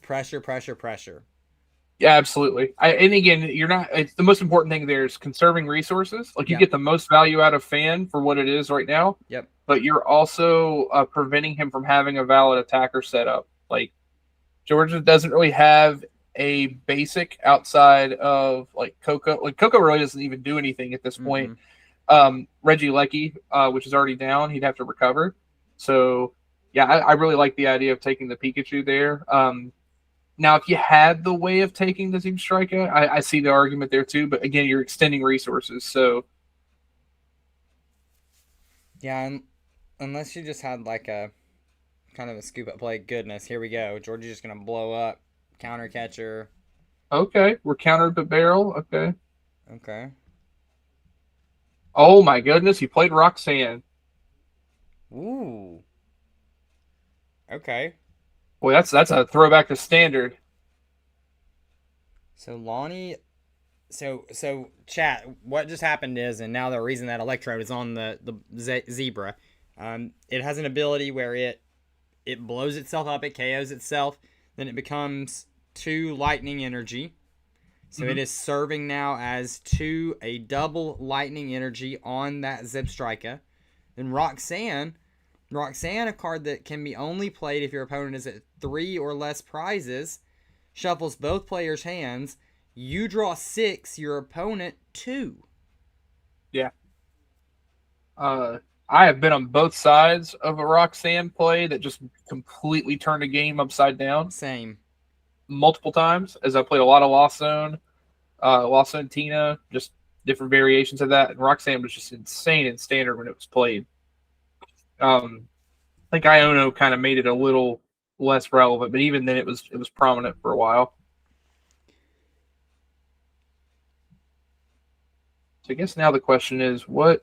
Yeah, I think where do we go from Roxanne here? rotated when Iono became legal. No. They were legal together for a year. Okay. Roxanne fell out of favor because Iono just in general purposes was better, but there were a fair number. Like Wassum decks still played like one copy of Roxanne because that end game was just so strong to go 6-2. It was still a very, very strong play. Interested here as he's shuffling. George says he may have messed up.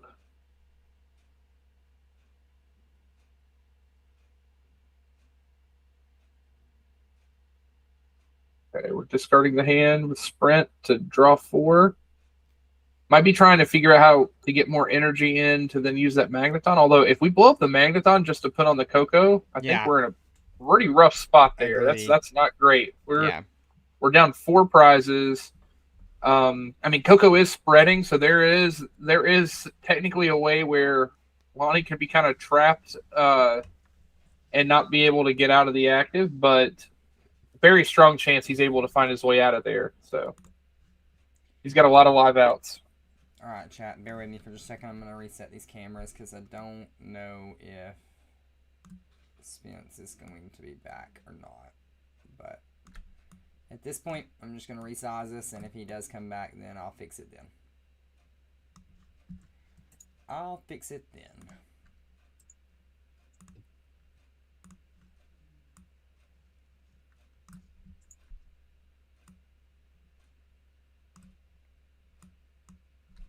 Oh, no. I love it when I move the whole layout. That's the worst thing you can do, chat.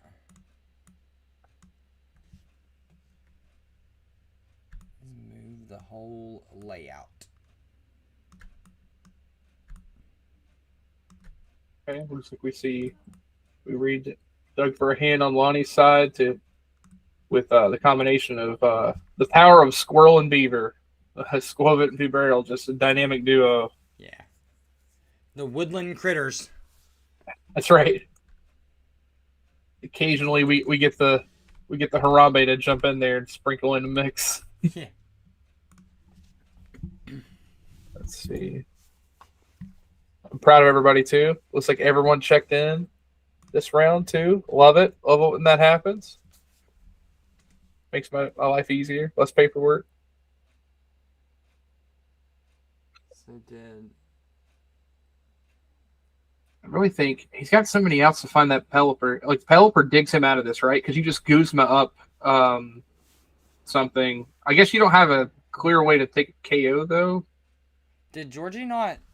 Oh yeah. Swung. He brought up the barrel and swung for 60 on the barrel. Okay. So still 6. Cool. Yeah, and to be honest, I don't even know if he wants to KO the barrel. He wants to leave it in the active and maybe bring up the Coco and start spreading. Yeah.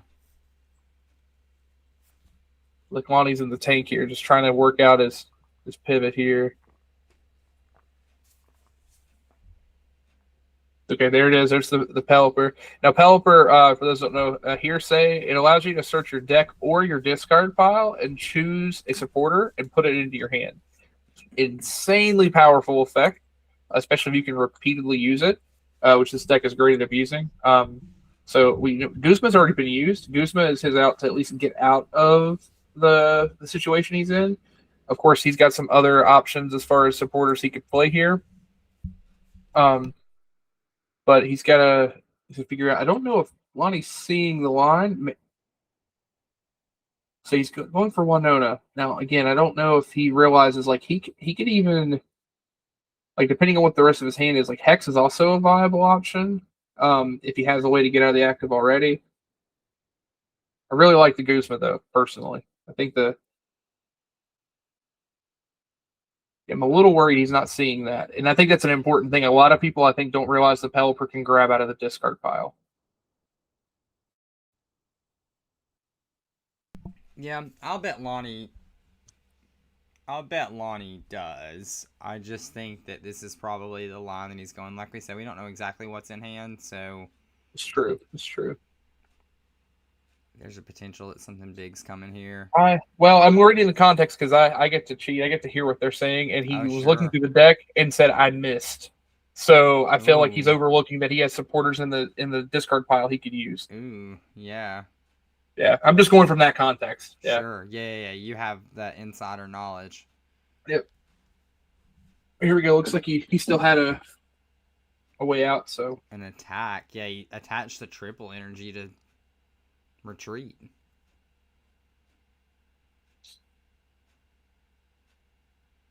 It's one way to use it. yeah, I think both are down now. Correct. Yeah. I think he already pitched triple Excel too. So that's going to be huge for not being able to get access to that Swellow attack later if he needs it, or even just like a double KO. He's still in such a good spot though. This is the problem for Georgie in this moment. It's like you're already halfway through this game, and you haven't like Cramorant hasn't swung once, Snorlax hasn't swung once. Like it's just been this fan. That's true. I mean, those are indeed scary things. I mean, again, as we said, like the more time that goes, the more breathing room he gets. Like this is now multiple turns. Like he's not taking a KO. Yeah. So I think that's still a little relevant, but again, sure. I don't want to say he's out of it yet. Like there's a way he can set up a couple of KOs here. Like there's even a line potentially where he's even able to invalidate Cram if he's able to line up enough KOs, but it's asking for a lot. I mean, he is looking to take a KO here, although probably not ideal with the Zebstrika. Although I guess he could bring up the Coco attack, right? The Coco would hit for 40 in the active and then hit 20 everything else. Correct. So, yeah, so that could be really good. And we see the Hisuian Heavy Ball played. The Electabuzz grabbed off of that, so able to get that out. Like, there's legit a line here where he could actually get Coco and active, take the KO. If Lonnie doesn't have a response to Coco, right. Electivire could take 3 prizes, and then wipe. Yep. And then we're now to, yeah, exactly. That is a potential line here. Yep.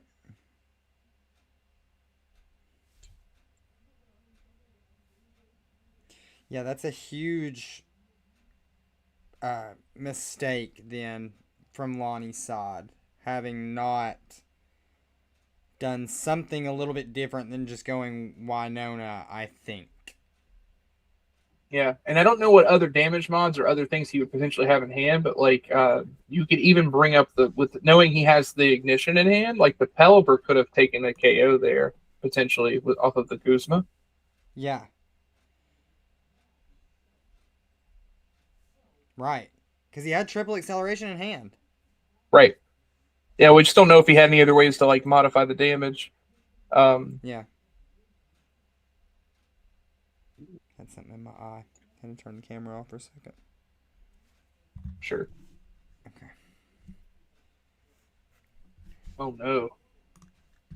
We're bumping the lab at least, but yeah, Artisan is not something you want to be giving Georgie. I mean, I guess at this point maybe it's fine, but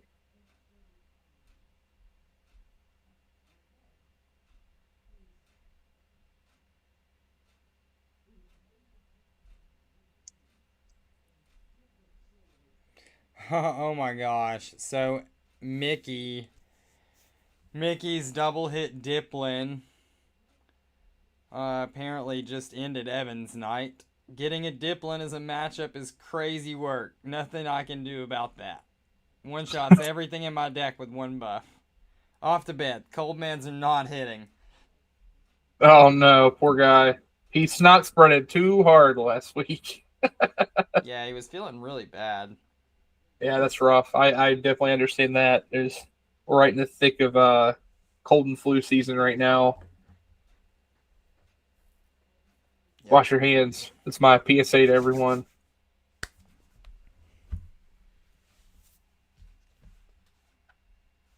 Just be like me and stay home all the time. Don't ever leave. Oh, that'll do it too. Okay, so we're seeing a Hilda play. Could be going for the double. So this is another thing, like pitching those energies so the way that he did, like Hilda being like far less valuable now, unfortunately. Yeah, no doubles. Nothing that does more than one. He running special charge? Do we look? Good question. Let's pull it over. Look at his list. Yeah, he's on special charge. So there he does have an out to get him back. Okay. Yeah. That makes this a little bit less stressful of a long-term situation. But for sure.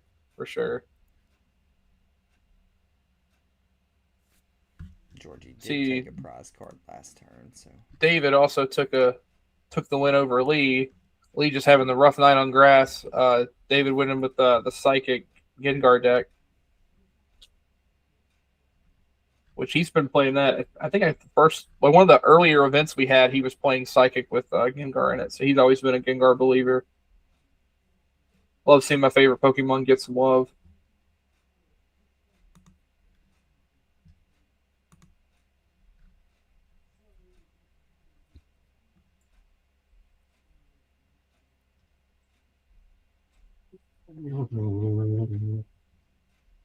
Sorry for that technical difficulty. My dog just snored. You okay, Sadie?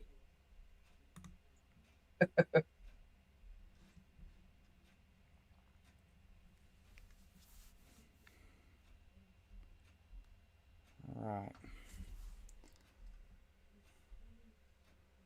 Oh no. Lonnie's in the tank, bro. Yeah, he actively just said the phrase, "I don't know what I'm doing," and I say, like, he's not played this deck. He's not playing purple cards. He's not playing purple cards. He's playing a new deck, and I will say I've seen this a lot with this deck, including myself. Like, this is, it's not an easy deck to just instantly pilot. There's a lot of nuance. There's a lot of flow that you have to understand with the deck. And not knowing what those cards do and when those lines come up can really hurt you. Mm-hmm. And I think we're seeing that. We're seeing one of these classic things where someone like makes a misplay and we cascade into more misplays. I think that's what we're seeing. Yep. Like, I don't think he even realizes it, but where he like picked up the Wingull, like, depending on if he has a pitch, like he could literally just play the Wingull again on the Ditto. There is a Marnie. So gonna get rid of that Pelipper. Mm-hmm. That's huge.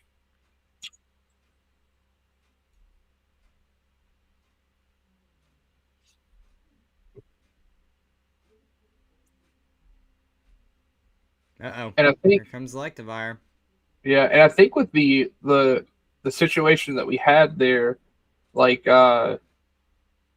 know that he had so many Pokemon in hand, like scooping up, like you could also get the Talo down and potentially set up and try to get a Swellow playoff.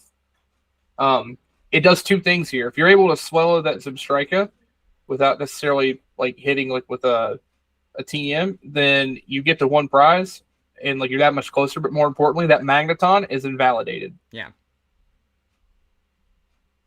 Yeah. Still not over though. There's still a lot here that can happen. Just hoping he can piece it together.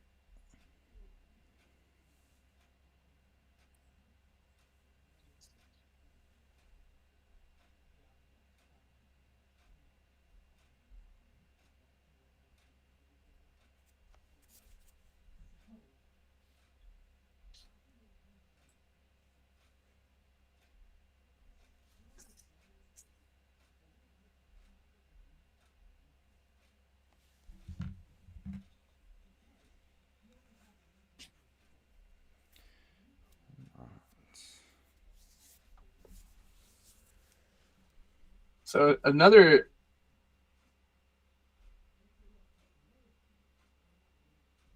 sorry. I thought they were asking a question to me. Another thing here is, he doesn't get punished for keeping the Zebstrika up to take that KO from earlier. Right. And like he's getting in a situation where getting to attach to the Electivire actually paid off. But again, I think there was a line there where you bring up the Coco and set up the potential to not allow Cram to come down as an attacker. Right. Now we're in an awkward spot. He has to like put extra energy on the Coco, which is weird. Yeah, I don't like. Why not put the interesting? Like, I don't know if I like he just that. swung active. Yeah, he swung with the other attack as opposed to doing Yeah. the spread attack. Like, I don't know. Like, you can bring the Vire up and then just do the spread. Scoop's already been burned, and that gives you the chance to like double Electivire to skip the cram. Let me look at this deck. I'm just What are really, what are we playing towards here? yeah, I'm really interested in that too.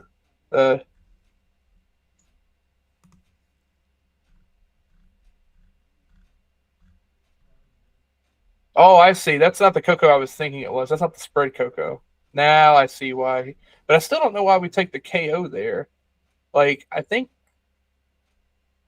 mean, with how the board has been set up, I don't see a way that Lonnie threatens if Vire doesn't take a KO, right? Yeah, but would he have on something? I don't know what. Based on the damage that's spread, no. Bieberell would have 10 left. Yeah. And the Ditto has 70, right? Or 60? Yeah, It's not 50, so it shouldn't have got knocked out. maybe it is. Yeah, it has 70. 70. Okay. Yeah, so he would have been able to spread the Ditto, and it's very unlikely he has a way to take out Electivire. So then he gets to do it again, and he takes 3 KOs. Actually, 1, 2, 3. He would literally sweep the board. Like, it was a 2-turn attack that just says, you do this or I win the game. Exactly. I mean, even with Evos there, he still takes 3 prizes and invalidates the cram. So I'm curious what the line of thinking was. It might have just been safety. He was worried about the Electivire getting blown out and then his game plan's gone. But at this point, you're far enough behind. Like, I think that's probably a fair play. Yeah. Yeah, I don't know. I'd be curious to ask both of them at the end of the game where their heads are at.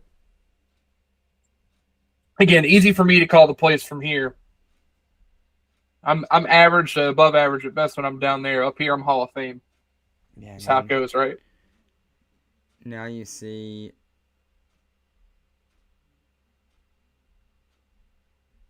Is that like boss or when you play to bring up the Electivire? I don't know. The Electivire just got brought in deactive though and KO'd. So yeah, because you didn't do that, that's the price that ends up happening. Yeah, got hard punished for it. Yeah, hard punished for sure. Because now you stay in Cramorant turn. Mm-hmm. Even if you take this KO, it doesn't matter. You need more.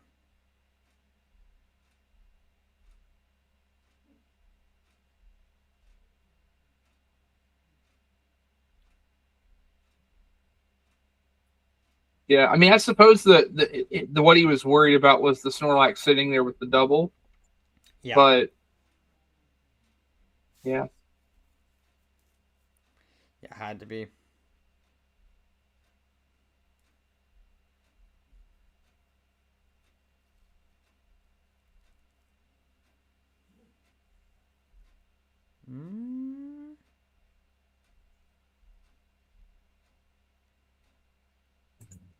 Hex could be good if Lonnie's not holding onto the pieces now. Nope, just a sprint.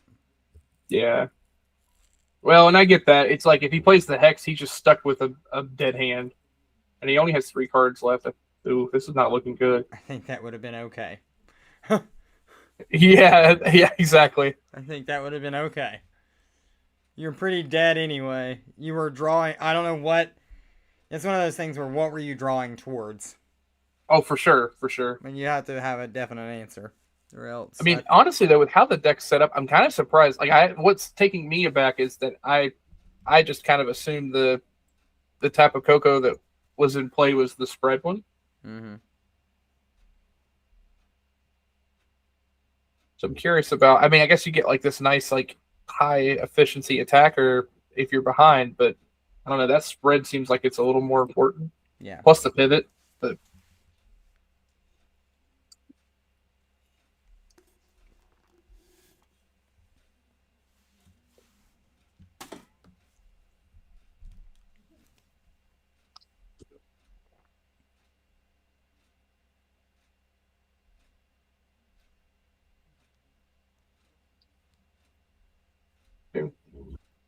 I think we're seeing. Oh, there we go. He's got the Hop's Choice Band on the cram. So yeah, this is looking like a kind of a checkmate because whatever gets put up next is just going to get knocked out by Snorlax.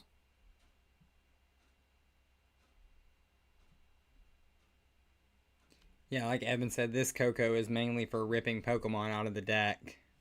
Otherwise, it's fairly clunky. Oh, I see. Oh yeah, it's first attack. Okay, that makes more sense. Right? Yeah. That's what you're talking about? Yep. Yeah. Summon lightning or something like that. I wonder, are we playing the new Canary? Yeah, he is. Oh, he is. Okay, I see I it saw there. it earlier.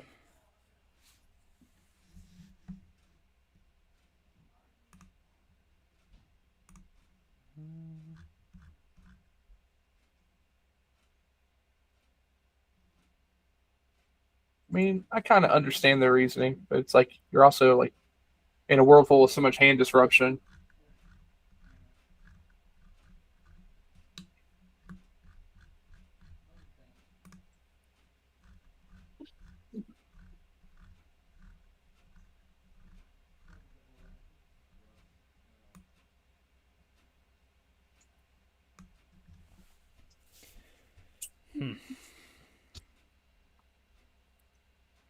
Okay, so we have 5 minutes left here. We are seeing a spot where now cram can't be used to finish this game.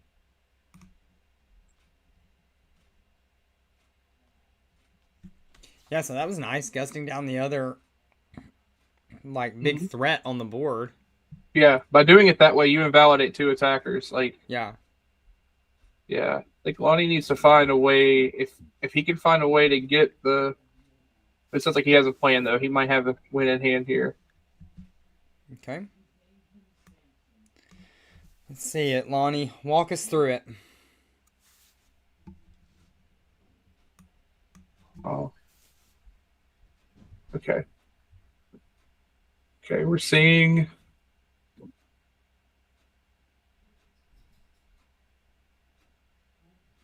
Oh, okay. He's going for the fan. Okay.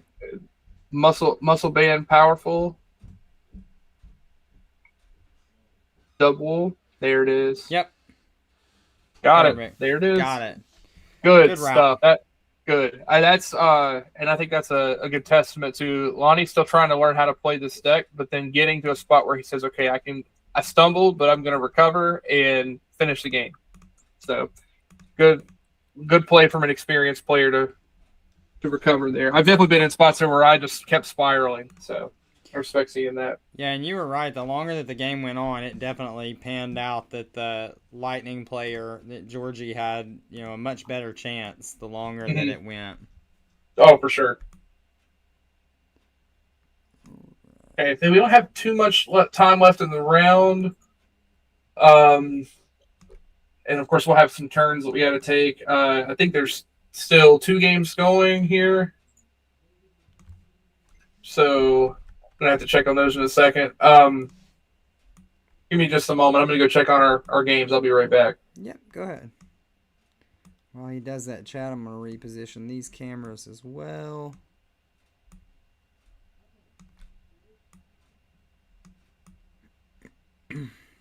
Buddy Spence got a work call, so until I hear otherwise, he has left the building.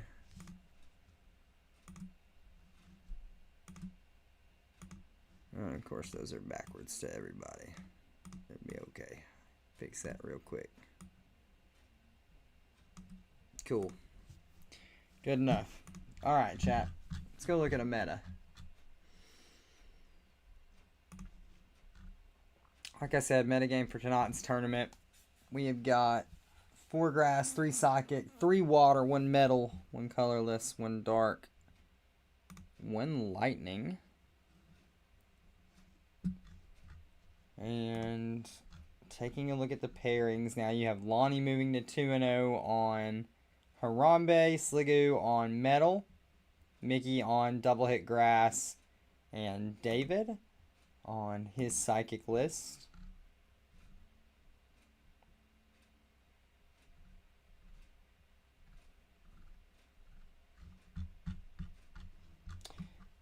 right.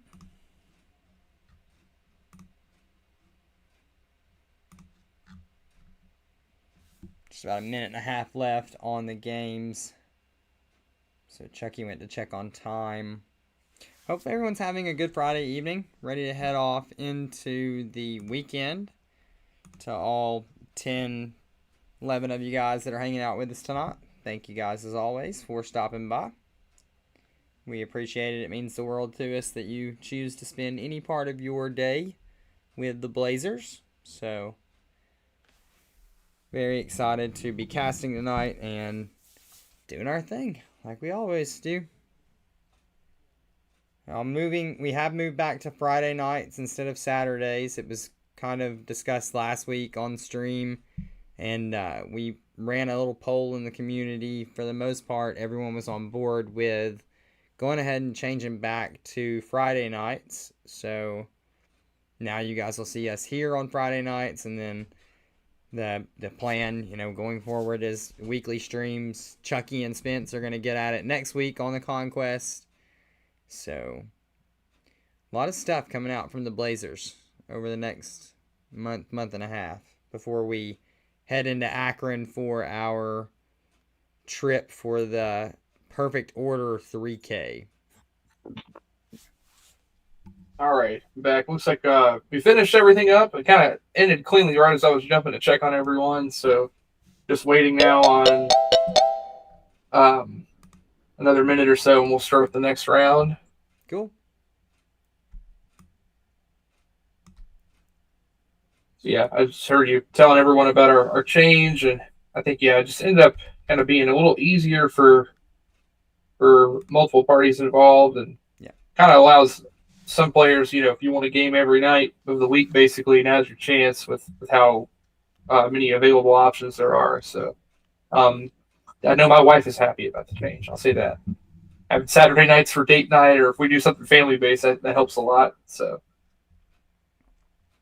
yeah, Jonathan, we love the Conquest streams. Andrew has kind of popularized that way to play Gym Leader Challenge. That way, you're showcasing multiple types, and it's something that I used to do with a fellow friend back over on his channel, and so I was just like, guys, let's start getting some Conquest streams in there so that the people can have some good games to watch from the Blazer guys.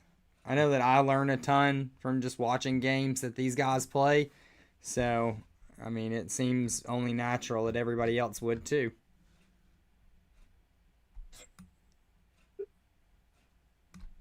They get fun too. Lee and Ghouls this past week. If you've not seen that yet, that was a shootout. There were a lot of fun plays made, and another Conquest that went right down to the wire. That's the. Or we had a huge come from behind win in that one too. Yeah. So definitely worth checking out. Yeah. All right, let's go check out. You want to do Mickey and Count? We can do that. I mean, for sake of continuity, we've been following Lonnie on Harambe. That's also there too. Actually, we've seen both Lonnie and Count, so I think either's fine. We've been on Lonnie's journey with Harambe, so I'm interested. Lonnie could very well win that. That's a psychic match, so there's some like prize cheesing that can go on there. I kind of want to check out the deck that knocked Evan out. Like I just want to see, because Evan was saying that Mickey was ripping through his deck, and anytime Mickey brings anything not fighting, it intrigues me. So I will say, no matter what he is playing, Mickey will have a different spin on a deck, and I feel like every deck I've seen him play, I always turn my head at something and think, oh yeah, that looks pretty cool. Okay. So I always enjoy the twist he puts on decks. One of the goats for sure. Okay. So you cool with that then? Let's do that. Oh yeah, for sure. Yeah, I've jumped over. I'm all for it. All right. I'll head that way. I'm gonna start the timer here. 1 second, chat. 3, 2, 1, go. Okay, timer started. And now let's get me out to our players. Head to table 2. Now, I just strictly looking at like the matchup as far as types. I feel like this is probably not a great matchup for grass, just in the sense that metal has inherent resistance and a lot of bulky Pokemon. However, double hit can get really aggressive very quickly. So if he's able to come across and like very quickly take these KOs, like he can kind of invalidate it.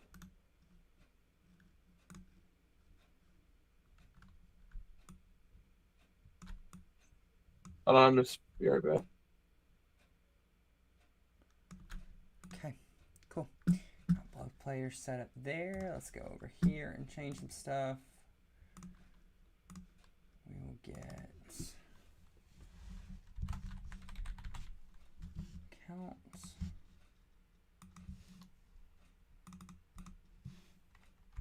Here. And we will get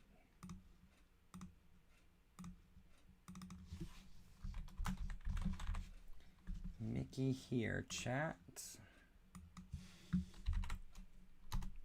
Uh-oh. So we lost Mickey, actually.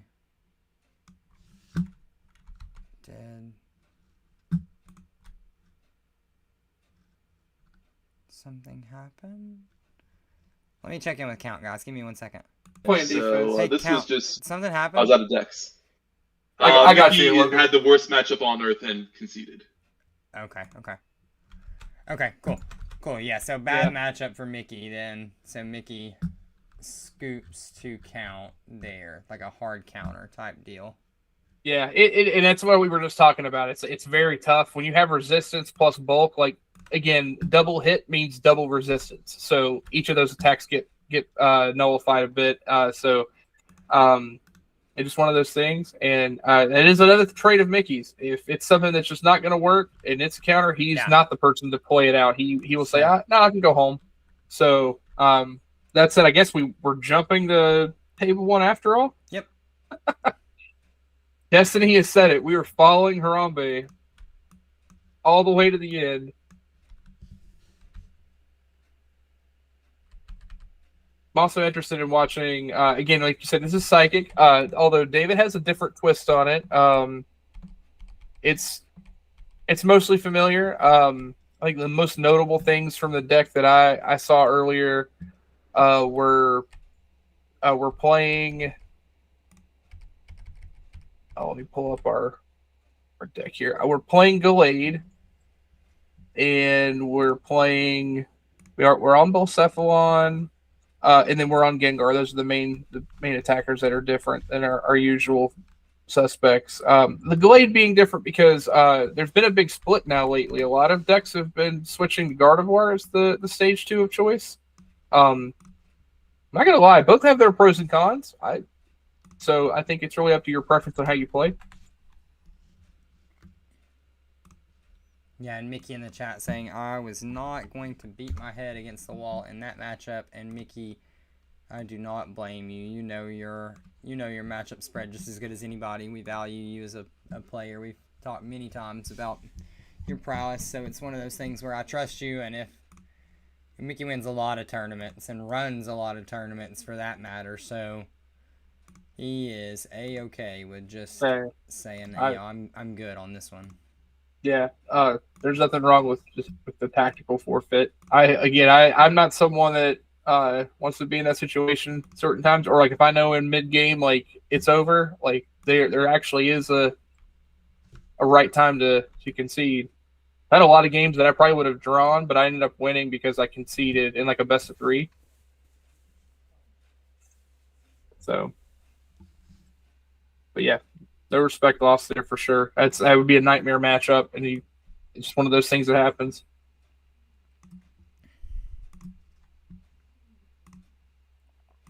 That said, that does set the stage though. So we're watching Psychic and Colorless now. We're gonna watch these two decks duke it out, and the winner will be facing Count in the finals. Again, we already noted, Count already has the medal badge, so Count will be playing defense here, just playing for the prize and the badge block. Sounds good, Uncle Count. You go for it. Cousin Count, I guess we'll call it at this point. Yeah, there's only room for one uncle in this chat. Amen to that. I'm growing out the white for y'all. See right here, look at the whiskers. It's Uncle Chuck, boys. All right, so David is setting up very much how Psychic normally likes to set up. We got Mew, we got Ralts, we've got Natu. And then from Lonnie's side, we are going quick again here with Bidoof. Pokepad got out the Fan. Fan got all the local characters. So that board filled up nicely for Lonnie too now. Do we have a pivot possibly away into a stadium? Take some early aggression on this Mew? Maybe not the way that the hand's being played here. Okay, so here comes the Fan call now. So Lonnie looks like he had a lot of that already in hand, huh, Chucky? Mm-hmm. Okay. Yeah, just naturally had everything kind of just set. Sometimes you just get the whole world at the start, right? Yeah.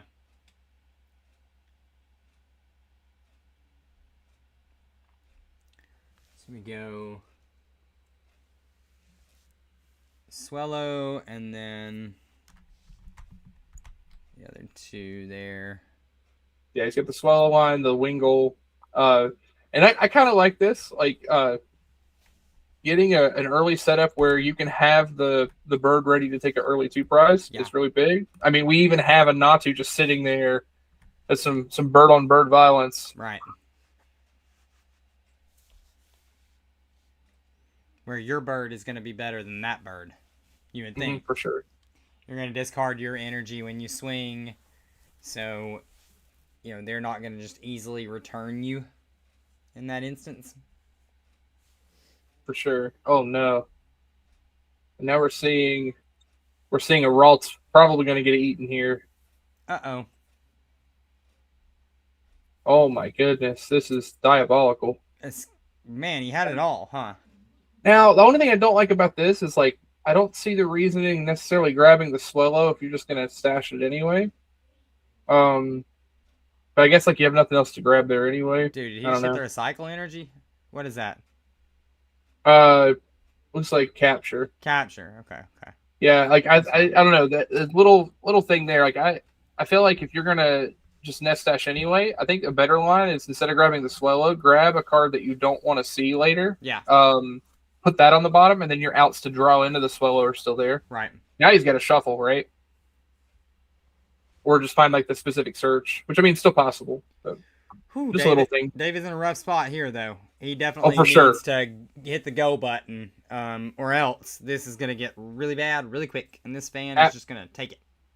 Absolutely. Yeah, this deck preys on Psychic, or just any, like, setup deck that's just taking a little too long. Yeah. Like, we're going to go for a Pokey Gears. Of course, we're shuffling after the Mysterious Tail.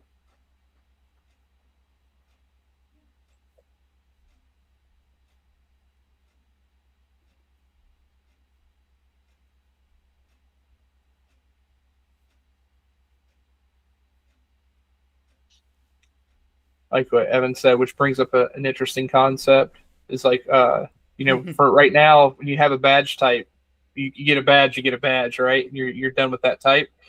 But we're not, like, banning anybody from playing that type. That's an interesting concept of saying it's not even just that the badge is there, but you're no longer allowed to play that type. That's kind of a funny concept. I don't think we would do that because, like, there's so many different decks you could play within that, and at the end of the day, we want people to be able to play what they want. Yeah. Yeah, I don't want to isolate somebody because they only have one deck built, if that's the case either. Oh, for sure. For sure. Have fun.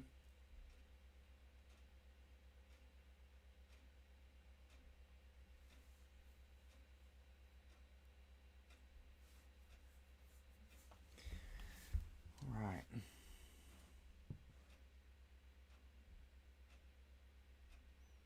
So I mean, yeah, I can understand that, but yeah, well, like, again, it's an interesting concept, and I can see some locals doing that. But it also, like, just says if you were the person to show up and you just have the deck that you play with, and that's just the deck you like playing, then you can't play it anymore. It kind of takes the point out of it. Yeah, I think it's understandable. Like, you're just not getting anything else other than playing for prizing or pride. Right. Phew, Ultra Ball. That's an expensive Ultra Ball. Discarding the Wondrous patch. That And the hurts. timepiece. Yeah. Yeah. The timepiece. Oh my gosh. Yeah. Yeah, that sucks. Yep, that was. Yeah, we were in the weeds here for sure. Got monkey. We've got the energy. Rainbow. So rainbow can. Oh, okay, Evan. My bad. It says I'm a little bit low in chat. Yeah, my mic's doing the thing where it likes to auto limit itself right now. Rough. It's okay. I'm not that worried about it. So we had the Rainbow Energy. Rainbow Energy was able to move one of the damage counters, Dimension Valley, and play just a clean knockout on this Fan Rotom, which is exactly what David needed to kind of take the pressure off initially here. Mm-hmm. I gotta lie, I actually like the Rainbow is kind of a neat thing there to set up, like being able to take 70 with the monkey early, but also the Rainbow just plays very well with D Valley. It's a neat little synergy. Yeah, so Count, that makes sense, Count. So Count's exactly in the boat that we were talking about. He's ran out of decks here. He says, I've done got my Dragon Metal and Fighting Badge, playing Water and Async. I just wanted a break from that today. Totally fair. So yeah. Yeah, it's like when you're good with multiple types, then you know, I'm not gonna sit here and say don't play your metal deck every week. Yeah. I mean, I just look at it this way, like if people don't want you to keep winning with the same deck, I mean, they just got to figure out how to beat you, right? Bring the red cards, boys, if you want to beat Sligo. Yeah. The red cards meaning the fire cards. So you know Spence is already now like in the back of his mind thinking maybe I can bring fire to one of these, and he's gonna show up and he's gonna play against water every round. Oh, Spence bringing fire next week. After seeing this meta this week. Yeah, exactly. And there's gonna be like 5 water decks. Our async right now, there's 10 water decks in our async league. Crazy. Yeah, y'all went crazy in that league. I mean, I'm one of them. I can't even like. I'm a part of the Kool-Aid, but still. Milo Pump running around everywhere over there. And so, funny enough, it's like 5 different decks. Yeah. Like, there's a Hydro Pump, there's Milo Pump, there's Slow King Control, Snot Spread, and Fast Water. It's pretty interesting. Okay, Lonnie's getting the Pelipper play. Looks like he's trying to find a way to recover from this fan getting taken care of. But that's a big part of the deck, too, is like you got to be able to chain these attackers. You let off the gas pedal, especially against Psychic, you're in a rough spot. Yeah. Yeah, you let them breathe for a minute. That's another type that the longer this game goes on, especially the way this deck is built. This is a comeback deck, too. Yeah. Like this deck is designed to come back from being down 2 prizes, 3 prizes. So like if you like are already like at even parity, like or let them get ahead, you are just done for.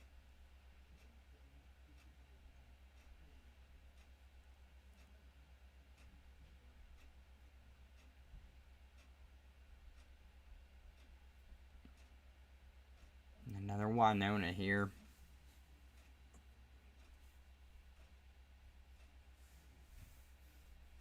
I feel like that's Winona's like a supporter that a lot of times I see players grab when they just don't know what else to grab.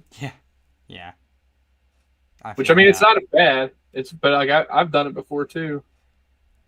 I think Winona is a supporter that I play that it's like I want to make sure that I have exact cards to do certain things when I play it.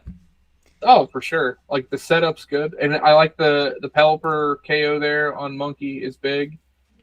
Yep. Keeping the pressure on, just like he needed to do. Absolutely. I almost like, and maybe it's prized or you already had it, but Hilda as opposed to Winona. Yeah. Because then, like, you either get the access to the Swallow attack, or if you can find, like, the double line and set that up later. Right. But, again, I don't know what his hand is. It totally could have different lines there to the same thing. All right. So Battle Compressor is going to get attackers into the discard pile. So David is going to be able to establish this board now, as both Gengar and Giratina have abilities that allow them to pop themselves back out onto the field from the discard pile. turning Battle Compressor into Pokemon Search. And then a counter catcher to bring up the Bibarel. We've seen this line tonight already once. Mm-hmm. I'm guessing David doesn't have recovery on Monkey just yet, possibly. That would be what he would want to do. Oh, so he used Hilda. So Kama in chat saying he used Hilda, grabbed the Winona from the Pelipper to have, because he was going to attack with the Pelipper I anyway. see. We just missed the hill. That's my fault, chat. Yeah. It's funny. I can literally see it in the discard pile now. Yep. We got it, Cam. Yeah. We're all good. Yeah, that makes more sense now. I would assume he probably actually literally grabbed it to pull off the play that he did. That would totally make sense. So yeah.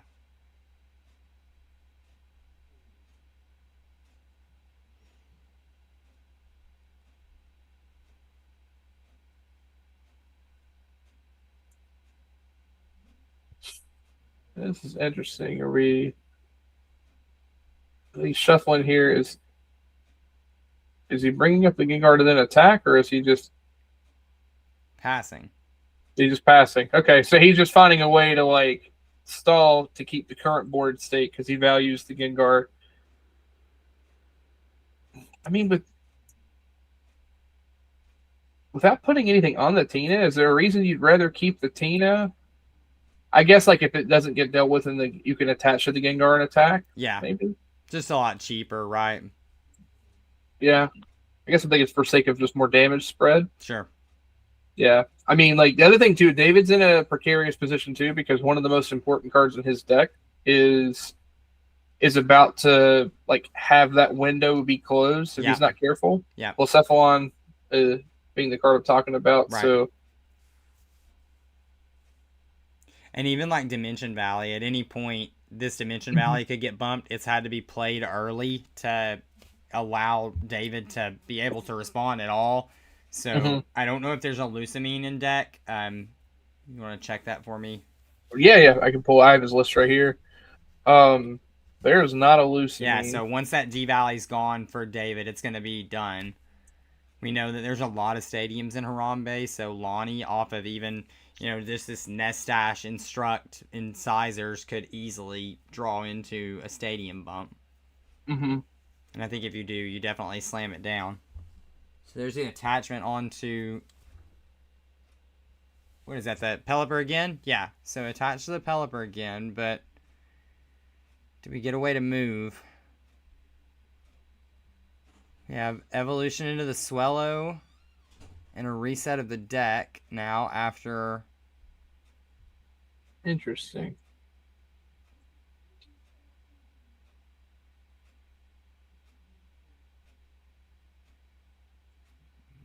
Show us the balloon. Well, no, balloon and float both committed already. Is the float still on the Talo Swallow? I don't. There. I couldn't tell if there was another card that was on there. Yeah. No. Scoop Up Net. So that's cool. So we did have a way to move. Scoop Up Net moves the barrel. And then Cramorant, go ahead and be benched down there. So the pressure staying on here. No stadium bump. To note. Yeah. Interesting. But like Pelipper just doing some work this game. For sure. Taking 2 KOs. Yep. Yeah. We say it all the time. Pelipper, like we really do say it all the time. Like you just are now seeing it in action. Pelipper's like a great mid-game attacker where if your fan gets knocked out early and you just have the pieces and you're looking at a board of setup mons, then just take it. It's free real estate. For sure. And like the other thing too being we're in a position where it's able to take those KOs, but you're not necessarily losing those energy because we have a way to recover those special energy later. Yeah.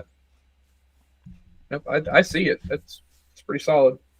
It's one of those things where anytime you swing with one of the triples, whether it's on, now Swellow, obviously, you get a heightened sense of advantage from taking one off of the Swellow, because obviously you take 2 prizes more often than not when you swing in that way.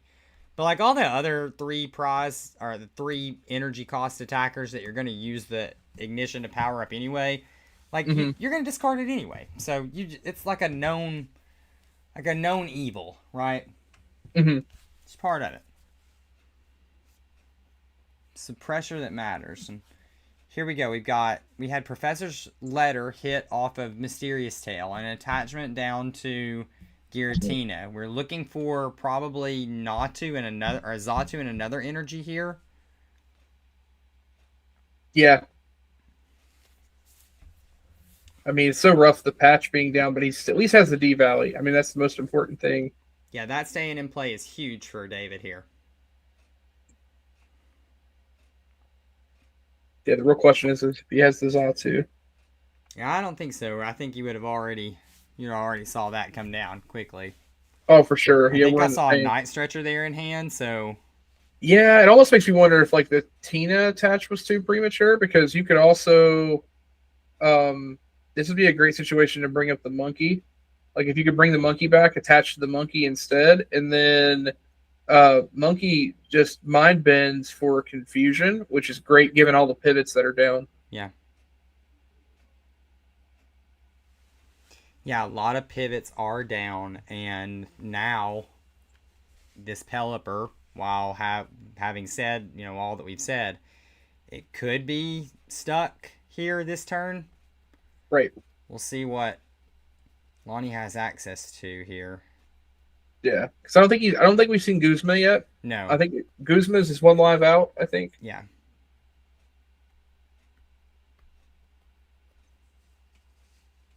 It's not even really like he has anything on his board that can do anything either, right? No. I mean, yeah, investing Cram early like that, I think he was expecting a retaliation KO, and now he's kind of like slightly punished for it because now Scoop's down too. And do you know what could very easily happen here, Chucky? Like, you know what I'm staring at? What's that? I'm staring at 3 prizes for Lonnie. Mm-hmm. David with a board here where, like, was there no access to Blacephalon? Because Blacephalon could have just started doing massive problems right here. For sure. Like, you almost lock Lonnie out of the game here with the Blacephalon. Yeah. Like, he's even got some breathing room if he's able to, like, just hit the Pelipper for 80 with, or 100, even 100 with the Gengar, and then set up the Blacephalon the next turn. Yeah. If, of course, he doesn't find the way to get out. Like, you could even, like, Hex. Like, that would be, right, because I'm pretty sure David's playing. Yeah. It's like a Hex Gengar attack's not even that bad. Devo Spray. Oh, okay. I mean, yeah, Devo Spray goes hard there.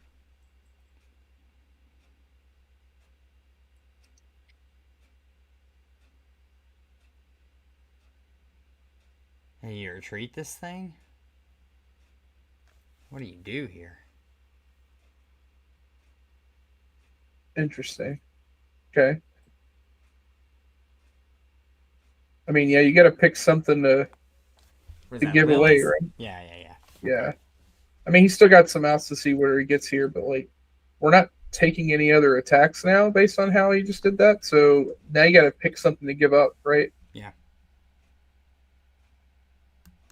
It is interesting, though, because, like, if you do give up a free KO, I mean, Cram's just online, right? So it's not even that great. Yeah, I don't think that if I'm David, I'm not doing that. I don't know if I like. I mean, I guess he has to put something up so he can pivot, but not great that he had to put up the. Chucky, if I'm David, I'm not swinging again this whole game with anything other than Blacephalon. No, I agree. I'm waiting till I can get the clown for sure. Rope's fine. It's not pushing you to what we want to see here, but I mean, it could be prized. I don't know. He's seen a lot of cards, so it'd be weird for me to think that he's not had access to it at some point in time. Yeah, well, and he's gonna get the Mew here again, right? So Yes. Mysterious Tail might dig for the answer. Yeah. And we got the Night Stretcher to get us the energy. So he has the Bullcephalon attack. What's funny is he really needs to Is there an energy and discard oh, pile? he's got the Quick Ball. I thought he's got energy and discard. So yeah, he's got Bullcephalon as long as it's not prize. Yeah, he needs to go for it now. Like, this is you. And you, oh gosh. It's kind of a tough spot because you. Okay, hear me out. I don't even know if I like taking a KO with Bullcephalon. No, I think you you don't. spread. You You can't. sprinkle. Yeah, you sprinkle No. enough damage, leave the Wingull where it's stuck. Force him to either find the Pelipper, or you can just try to win the game the next turn. Yeah, exactly. No, we're definitely on the same page. This is like, spread this damage out, don't take any knockouts, and then try to board wipe over the next couple of turns. Like, I think you really set this up in a way, because like I think the scoop. Yeah. This is 100% correct. The scoop up net's down, the Devo spray's down, the rope's down. Oh, does he have Hex too? Oh, he has 2. Oh no, what are we? Okay, Bullcephalon was in the discard. Okay, that's why Fine. Totally fine. We're there. Like, this is. Yeah, the only thing I would like here is if he could have hexed, because if he could hex and then get the Bullcephalon to attack here, then I don't think Lonnie has an out outside of just energy and retreat into something else that just can't do anything either. Chucky, the best thing that Lonnie could do from this position, is have special charge in hand and go like Pelipper for Hilda again and swing with a triple energy for 90. Like, he's dead in the water right here. This is bad. I mean, he'd have to have all the stuff to line up if he could somehow special charge, gust up the Natu with the Swellow, then take 2 prizes on the Swellow with the Swellow attack. That would be the other one, but like, that's asking for a lot of very specific cards. Here we go. He took a prize. Oh my gosh. Yeah. Oh well. Okay. Okay. The problem there is he gives him an out to bring Cram up and just take the KO, which I don't like. But I also understand the reasoning. He's leaving him stuck with a bunch of cards in hand. He can't nest dash to dig for it, so he's forcing him to have the answer in hand or else. I still don't know if I agree with it though. I don't. But I see the reasoning, if that makes sense. I don't think I do. Yeah, but I would agree. I think it's too risky because Guzma if he has any out to get this Pelipper, you just blew yourself out. What are you trying to stop it? What are you trying to keep him off of, though? Is what I'm thinking, like, because sure, I agree with you. He can Pelipper over anything that he wants, supporter-wise, anyway. Right. I just wonder what David's trying to keep him off of right there. There's got to be something specific that he's like, okay, I've got to give up this prize card in this valuable board position. Oh my gosh. Mm-hmm. He had Lonnie locked out of attacking for anything meaningful right here. Without having, like you said, very, very, very specific cards. Mm-hmm.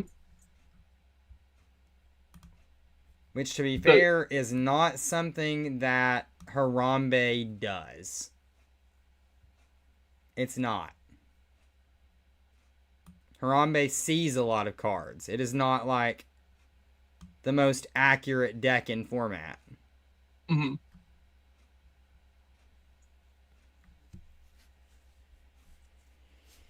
I don't know.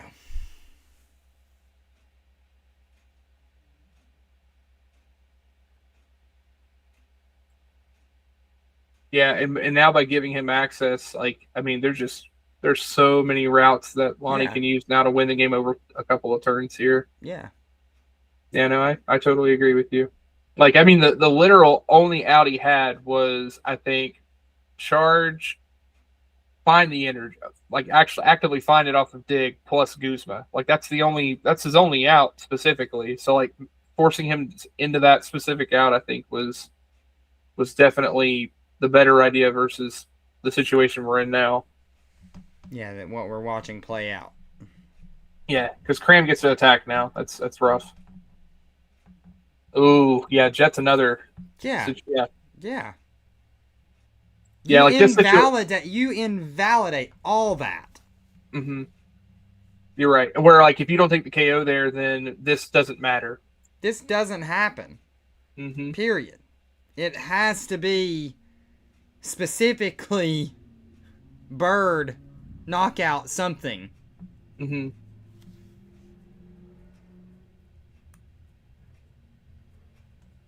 Yeah, and David's a great player. That's another one. Like he's another one that like I'm not gonna sit here and criticize and be like, yeah. He bad lines, but like Mm-hmm. I think with the bird's eye view, I just would have been like way more prone to leave that board where it was. Mm-hmm. Oh, for sure. Yeah, it's again, it's really easy for us to pick out where all this works. But I've literally been in David's spot, like in the tank. I'm about to make a play, and then it's like, wait, what are you doing? So This stadium has stayed in play for him too. Like he had everything that he could have needed. I think, my to insult to injury right there. Because like once the Blacephalon can't hit for 12 damage counters, it doesn't even matter. But it's like extra pain right there.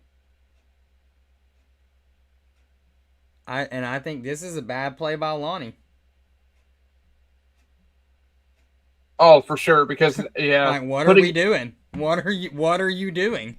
Yeah, because Blacephalon, like him losing Blacephalon doesn't matter, but if you lose Cram, you've now lost like your most efficient way to finish the game. What are we doing? Because he's no, I agree. I needed to see this game after what happened to me today. I'm sorry, you two. I love you both, but I needed to see this game after what happened to me today. You feel a little better? Yeah. Yep.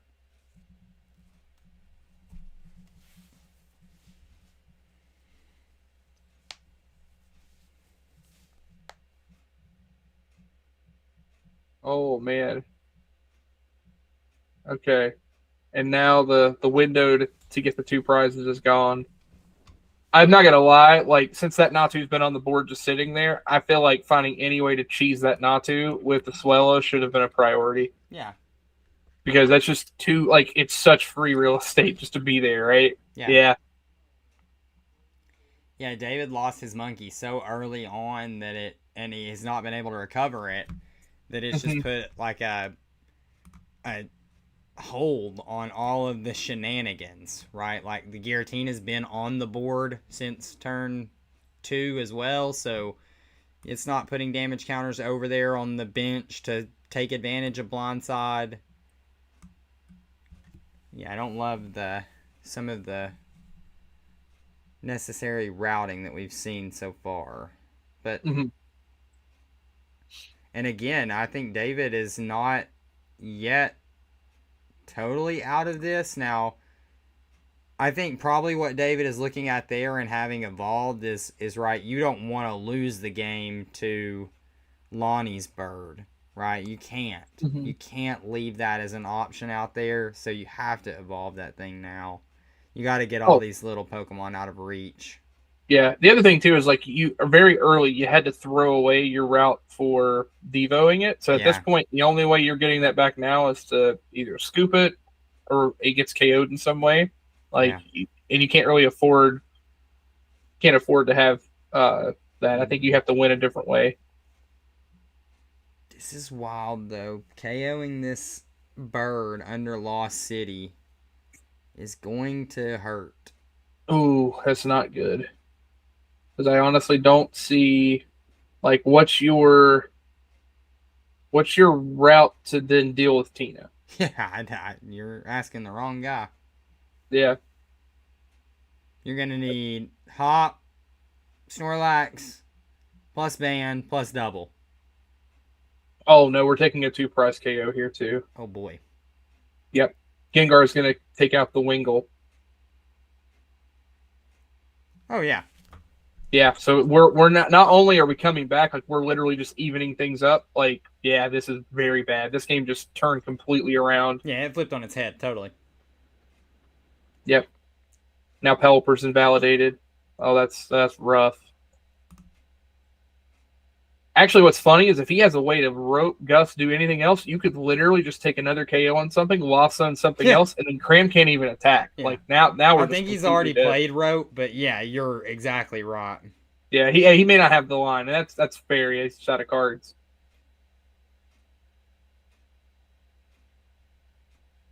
He may not have though. I don't know. But yeah, you're right. Blower. Okay, get rid of the pivot.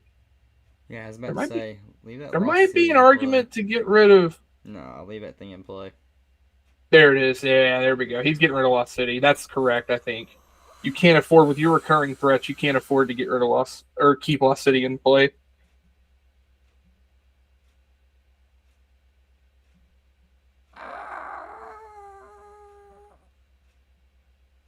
Can you? Question mark. Well, I mean, you're. No, you're fine anyway. You're dumping past Cramorant turns in here anyway, right? Yeah, you're jumping to Yeah, two. exactly. Yeah, get Cram rid of can't that attack thing. anyway. Yeah, get rid of that thing. Yep, you're right. You're right. That's the more important factor there.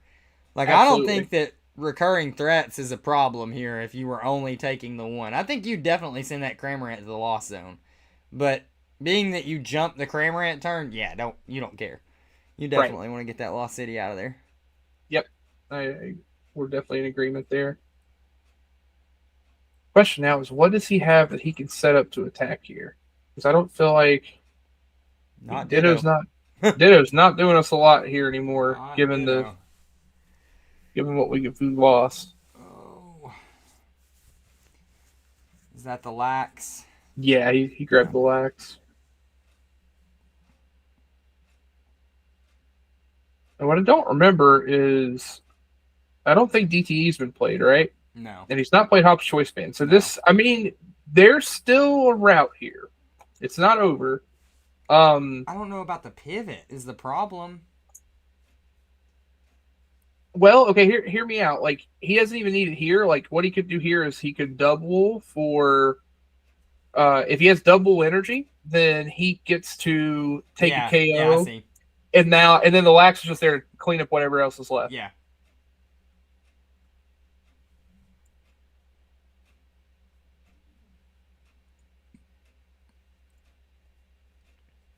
He even special charged, right? So you could just use triple excel on the double, like you're saying here. Yeah. Okay, so double boss up.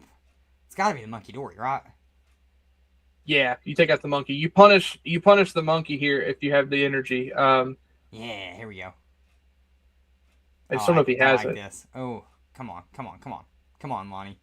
He's digging for it. He does not have it. Confirmed. Oh, I hear the phrase. I like that a lot. There it is. Okay. Oh, Yo, this okay. is cool. Okay. Yeah. Oh, Iona's huge here. Iona's big.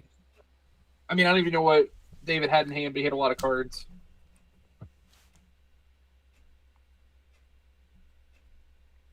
And maybe that's something that Lonnie saw. Like, let's walk back a minute. Let's walk back 2 or 3 minutes here.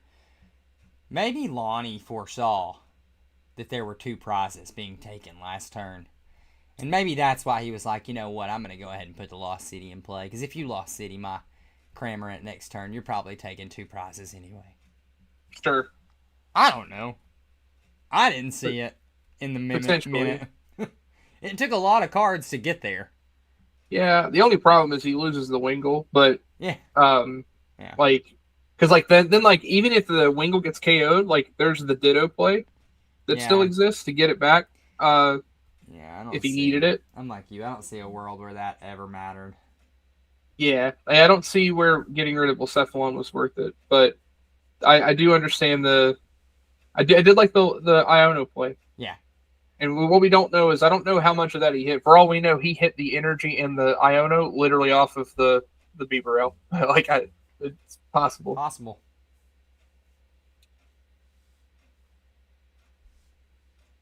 Okay, so let's see the power of this buddy catch. Show me why that shouldn't be Shining Arcana Guardy. Lonnie's on 1 now to David's 2. Chat. Anybody wondering that? Yeah, I don't think Seeker's down for Lonnie either, right? So I saw it either in hand a minute ago or like. because he has a lot of outs. If he can Goose Hala, like, or if he just already has it in play, like he just literally gets banned DTE, and like that effectively will take anything out on board.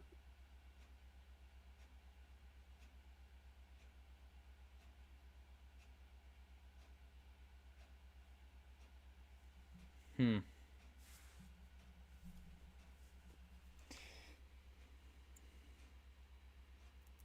Who you goose, man?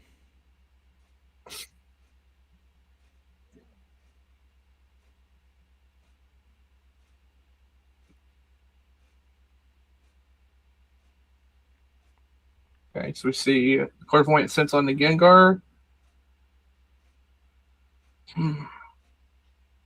That is.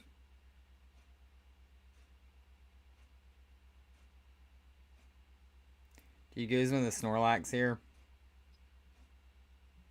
Well, the thing is, you need to be able to take the KO. So I don't know if he plays Muscle Band or not. Let's check David's list out. Are we Yeah, on you're Muscle right. Band? You have to take a KO. You need All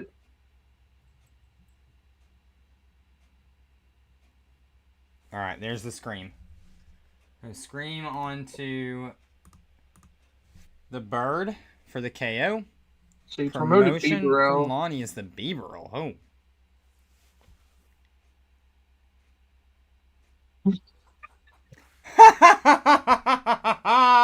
Love it.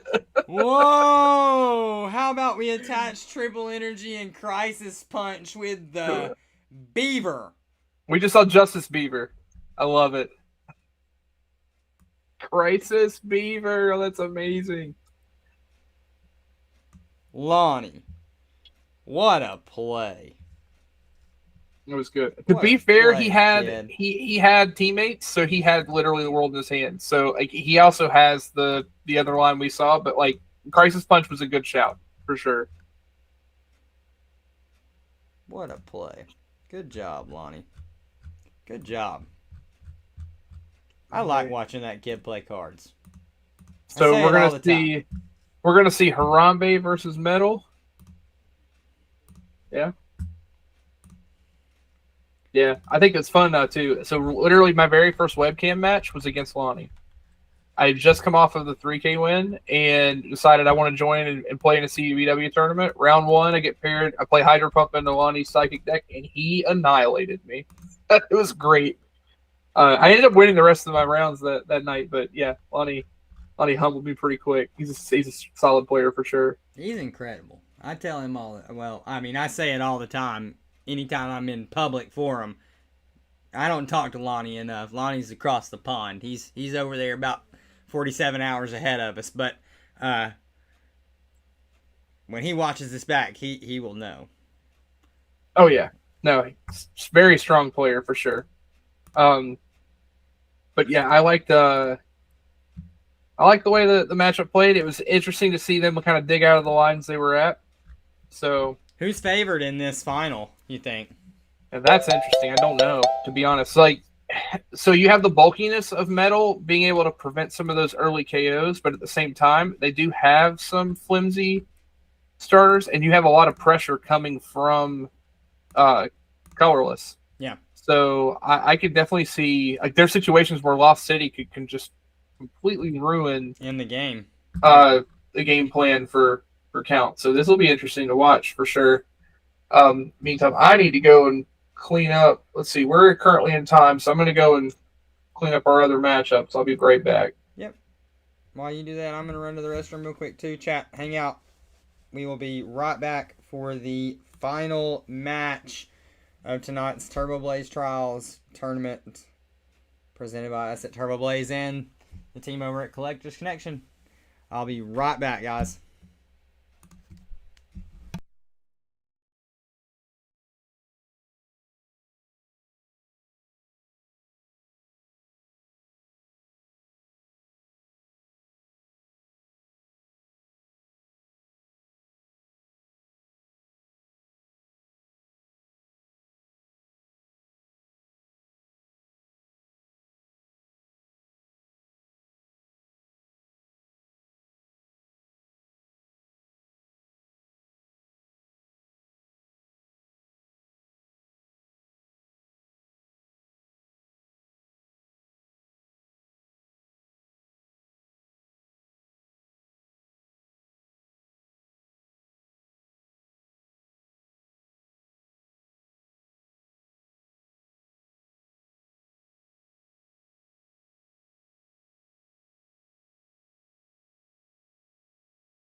All right.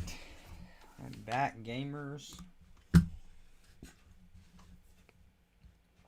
Grabbed a little drink to finish off our last round here.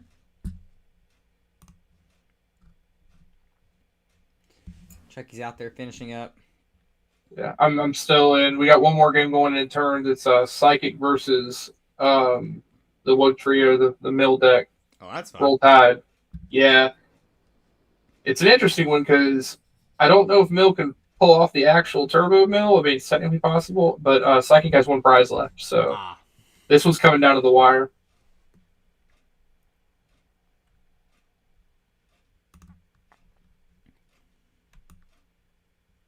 Okay. I'll let you guys know how that one's going. We're currently in turn 1. What table is it?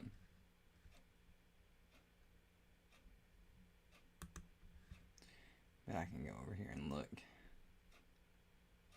It's right here.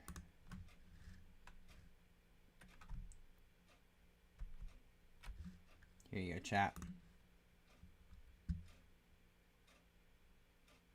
You'll look at it. All right. As soon as I spoke, Guzma came into play and ended that game. So yep, that's how it goes. Yep, I popped over there, let the chat see it for a second, and hey, it was over. So yep, it's okay. How it goes sometimes. Yep. Okay. So yeah, looks like after this we'll have the 2 undefeateds going for the badge. Although funny enough, Lonnie and Count were the 2 undefeateds in our last month's async. So now of course Lonnie did that with Psychic. So it does look like he'll be the one playing for a badge tonight. Count playing the defense and the pride. So we'll see how this goes. I'm curious to see because funny enough, like looking at it more now, this matchup I think actually might be harder because there are a lot of heavy hitters in the deck as opposed to Savior Machine being more controlling. There are a little more vulnerable Pokemon in the deck, so I'm more curious to see this specific matchup. Pull up my admin here. Okay, I'm gonna let the chat know we got a couple more rounds. Guess this would be a good time to shout out our sponsor. Yeah, I just did that right before I hopped off too. I went to use the restroom as well and gave the guys over at Collectors Connection another shout.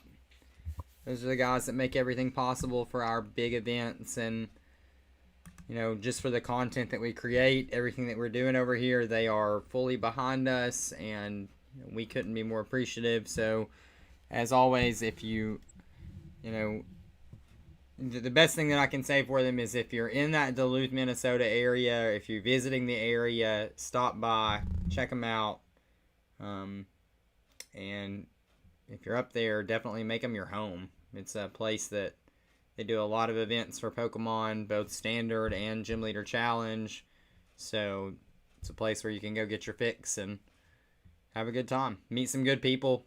Like I said earlier, Evan, Eric, iPod Shark. Just a ton of great guys up there. A bunch that we met when we went to the 1-3K. Lucas. Tons that I'm not even naming. But like I said, if you're in that area, go check them out.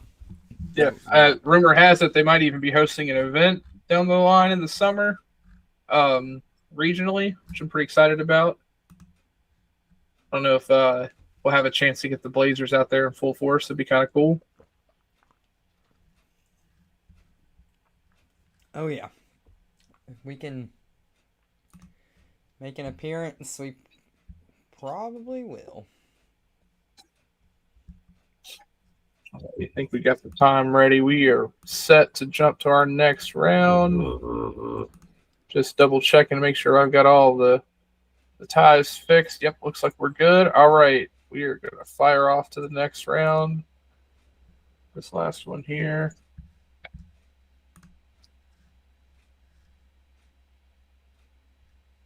And no guesses here. We're going right to table 1. Mm-hmm.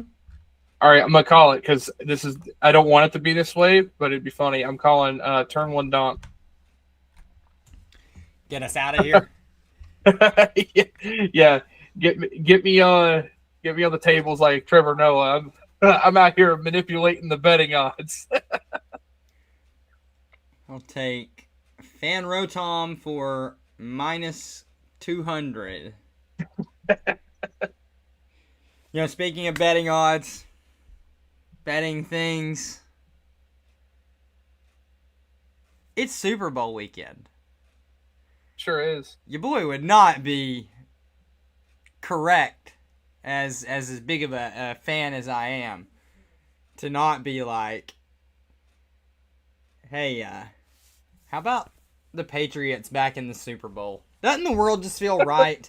Doesn't it just feel right, Chucky, with the Patriots back in the Super Bowl? I'm not gonna lie. I'm so surprised that it's taken this long for you to bring it up. 5 long years, huh? No, for you to bring it up that they're back. Yeah, dude.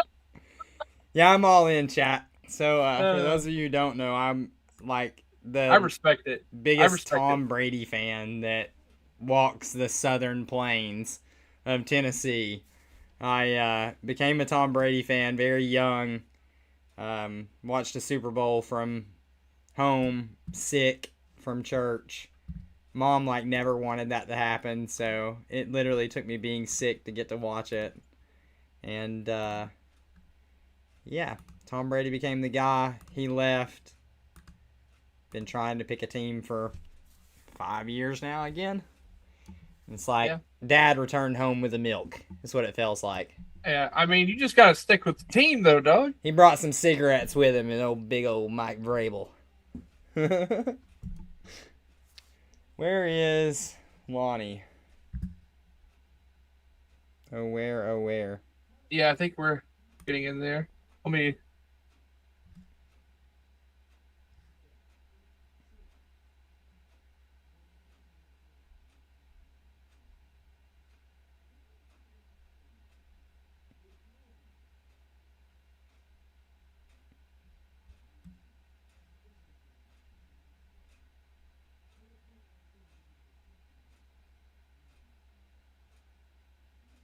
Just tell them hopefully they can start at 42 and know that they have 3 minutes.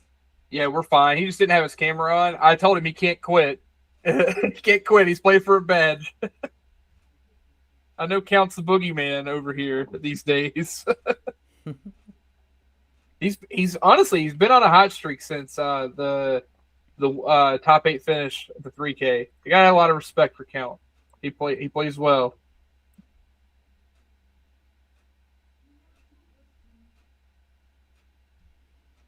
Yeah, I mean, let's see. He's coming off of top 8 of the 3K for Phantasmal Flames. I think he finished second in the latest Async and CBW. He's collected 2 badges from us in the last month. I mean, literally in the last week. Yeah. Yeah, he whooped me up real good with Drill Mill. That was great. Okay. Hey, guys, just use 42 minutes as your 45 minutes, okay? That makes sense. Right. Like, y'all have plus 3 minutes because of your camera thing, Lonnie. Okay. Cool. Makes life really easy for us. Oh, for sure. Yeah. Yeah, I figure we'll take care of them. They don't need to sweat it. Yeah, I just need... I always feel weird because it's like, I'll hop in there and I'm like, yeah, I'm going to keep your time, guys, and I'll let you know when you have X time and X time again. And it's like, well, I'd like to give them something to look at least. I'm a very visual type of person. I'll look down at my watch, notate when time starts in a round, and yeah. Well, and I'm someone when I'm playing, I'm keeping track of time constantly and hyper aware of it. So I know not every player is. So yeah, I agree. Having that visual is nice because you know what you're looking for. Okay. It's cool. I've had Lonnie the last 3 rounds on the same exact side and haven't had to move a single thing. Oh my goodness. What a whiff off a Pokestop. We're not going to have a donk. Yeah, we're not getting a donk. So your minus 200 odds are out the window there. Oh, Pokestop backfiring hard for Count here. Oh man. Dude, I I swear, Spence and I did this exact match. Well, not this exact matchup. Spence and I had Harambe and Dark a couple of weeks ago, and my Pokestops were terrible. The Pokestop that I put into play, Pokestop that's supposed to perform for me, and then every time Spence hit it, it was like, oh yeah, I'll just draw 2 items, cuz. Yeah, last week when I was playing Snot Spread against Count, I used Pokestop. I think I hit Intellion, Greninja, and a supporter. And then he plays B&B against me and mills 3, and he milled at least 2, if not 3 items. And I'm thinking, are you kidding me? Like, come on, man. How is this happening? Bad Pokestop. Bad. That's right. I almost got the water bottle out and spray it. Hit him.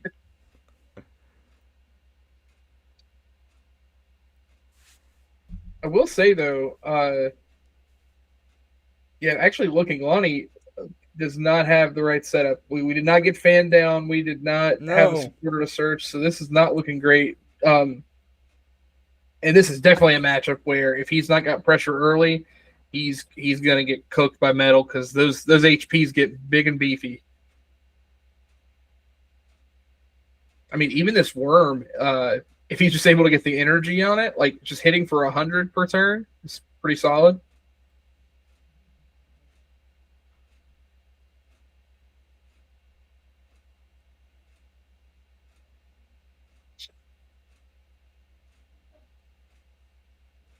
I was checking my messages. We did get a message from Spence to confirm that, yeah, he definitely had to go out on call. So, he had some issues going on at the complex. Alright, so we have a Juniper there. Research. Just drew a bunch of cards for Count. Yeah. Into Buddy Buddy.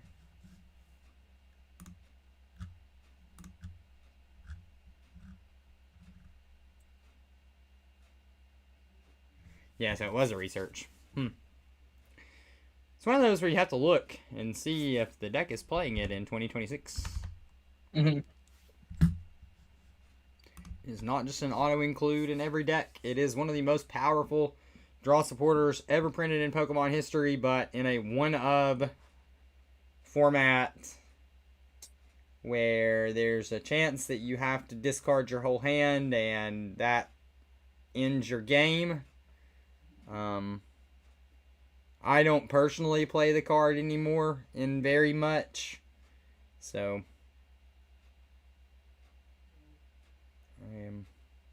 I think that at this day and time in Gym Leader Challenge specifically, I don't think you have to anymore. We have things like Lily's Determination, you've got Iono, you've got Marnie to dig deeper into your deck. So I think that those cards will get you by just fine these days. Those Count's were good popping hits. off right here, dude. That was a great Pokestop. Yeah, Count is just popping off right here. Yeah. I think the question will be if he pops this Pokepad. We probably hold it because you can guarantee grabbing the Bronzong. Yeah.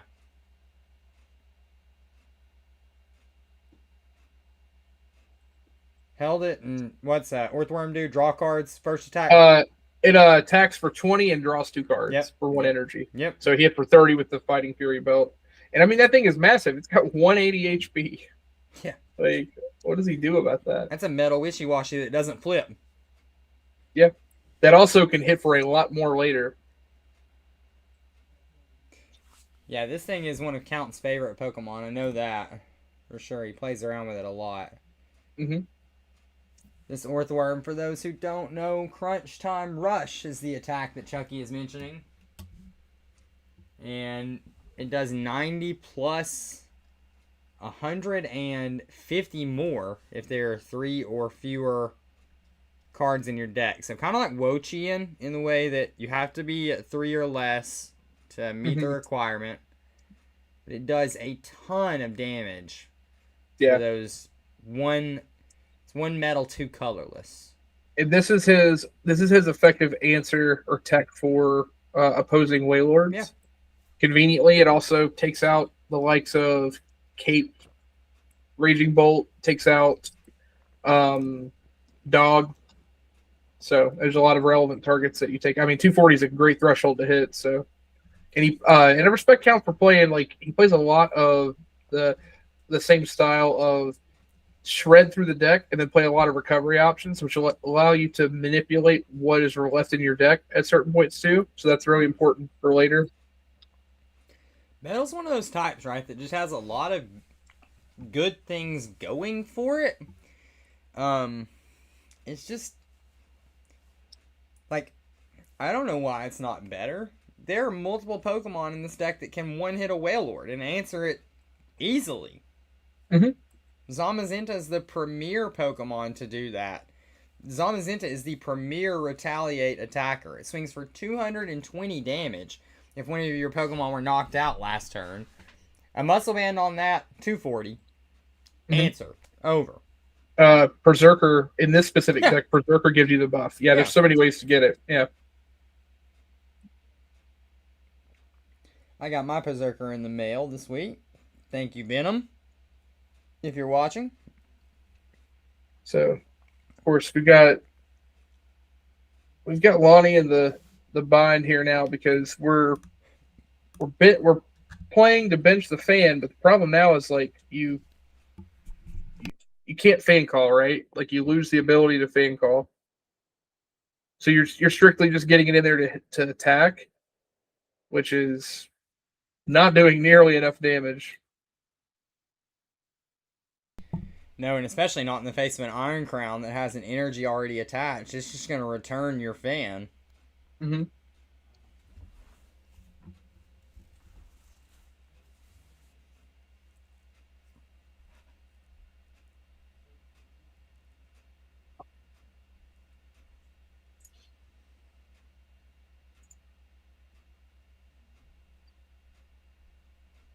Oh, it's a float stone. Okay, so it's not an energy. Okay, so we're taking the tools away. Okay. And powerful to the fan, so it can swing for 90. We don't yet have a Talo down, nor a Ditto, so that 90 damage is not going to be cleaned up next turn with 2 prize KO. Yeah, you might be able, if he has a way to get a Gust, he has the out to, like, maybe deal with the Bronzong and then find a way later to deal with the Crown, but it's not ideal, right? You got to use a lot of resources to get that off. Yeah, and Count is just mowing through the deck right now, as we would expect him to do. Yeah. Lily's now, unfortunately, his rope is down, so that's something to keep in mind. Like, float is down, rope is down. He tends to play a skateboard. I'm pretty sure that's what's in here, it's in there. right? Yeah. Yeah, as opposed to U-turn, which makes sense because U-turn's very limited on where it can be used, and a skateboard's just better application. He does play Eco Arm, so they're not gone forever. Mm-hmm. Yeah, another one of those recovery cards I was talking about before. Yeah, so he has a way to get them back, but we are a little limited. Yeah, he's just seeing so many cards each turn that you gotta think that he's gonna be into it shortly. Mm-hmm. We're taking a moment to jot down the prizes. Yep. Yeah.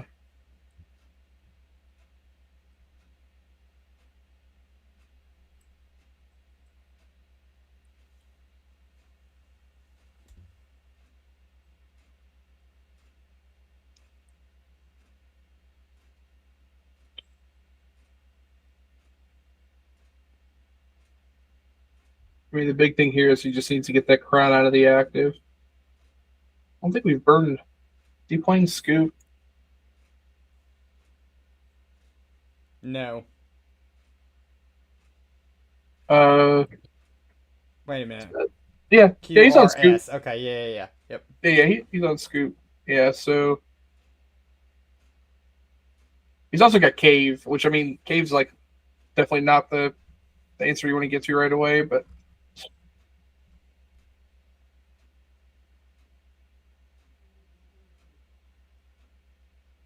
just shredding so much. Acrobite. Discard the letter.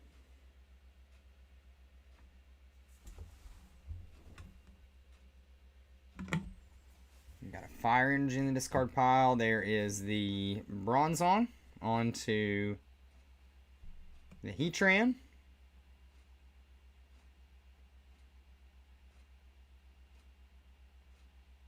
And there's the skateboard in the discard pile too, Chucky. Mm-hmm. Yeah, he's definitely got to find this eco arm to like find a way back into these tools. Yeah.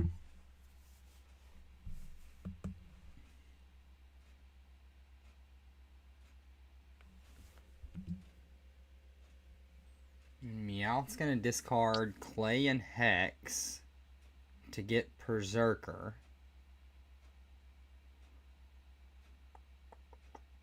Just thinning. Mm-hmm.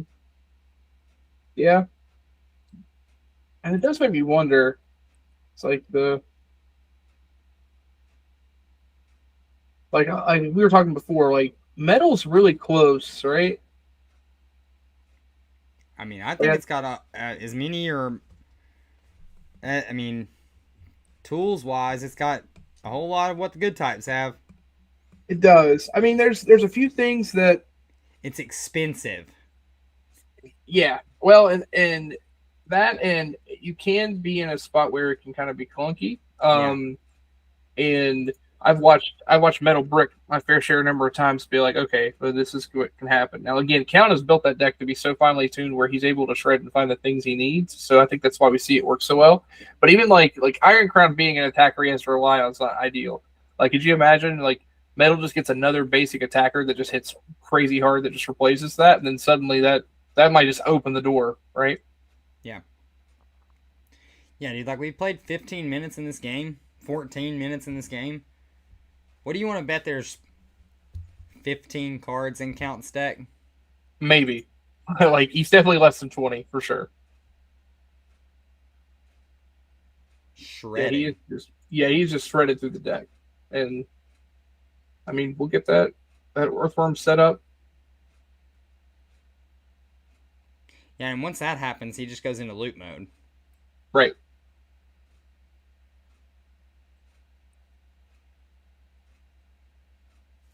Yeah, just find a way to stay at least that minimum number, and then the Earthworm is just going to clean up. So Fan Rotom does initiate the prize trade here for Lonnie.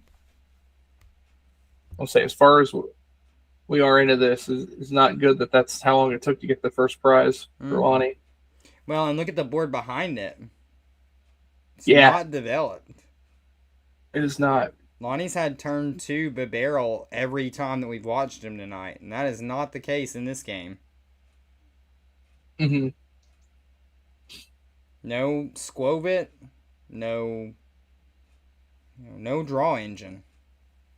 Yeah, we have no draw, and more importantly, we don't have anything set up to help us cheat this race.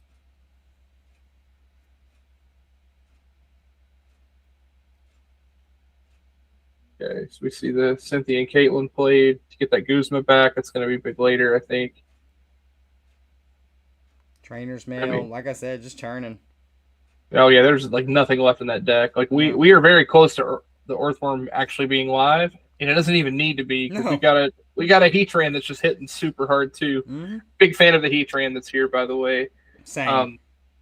I'd always played it with I think the latest version of Metal I had built was playing it with a mix of the Fire Acceleration or even Crispin as a way to get into it, to turbo it. Yeah, Crispin was a hot new card when Heatran was at the height of its play in Metal decks. When Crispin came out, it was like, oh, cool. This synergizes exactly with what we've got to do here.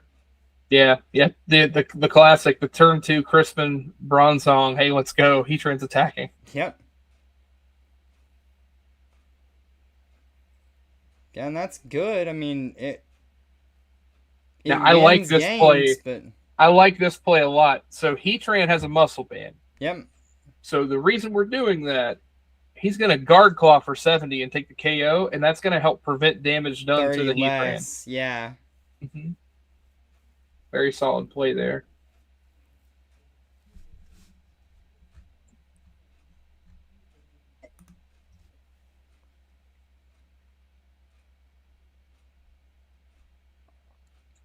We're seeing Lonnie get here into the deck to try to figure out what he can take. Now, at this point, I don't think he has any. I mean, he may have some options there in the discard pile, but I don't think there's a lot. I don't recall him burning through a bunch of his supporters yet. Well, there's that Winona. Actually coming in handy right here, though. Yeah. After you miss a Fan Rotom, nothing like a Winona to bail you out a little bit later. Now, what's funny, is there a world where he could, like, strand something?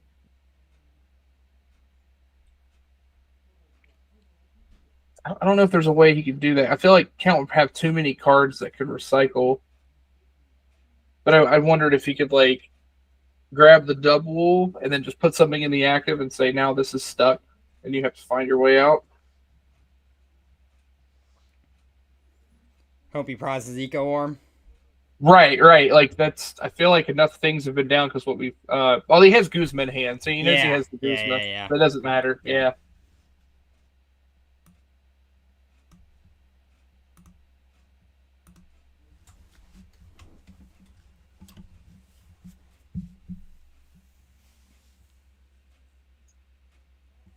It's a cool final, for sure. Yeah. Metal and colorless, not two of the types that you see every day. Are you going to take a knockout? Because if not, you know he just got the Guzma back, right?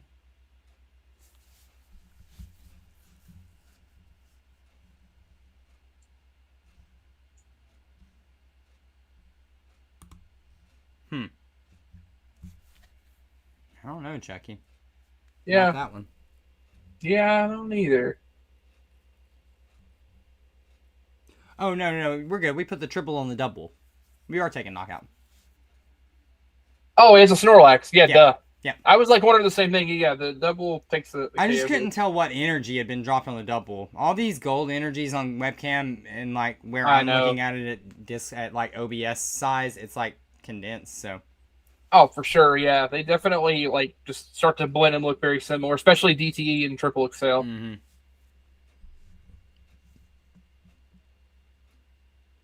So this is cool. I like how Lonnie is attacking with the ancillary pieces. Like, he's doing a good job of that, for sure.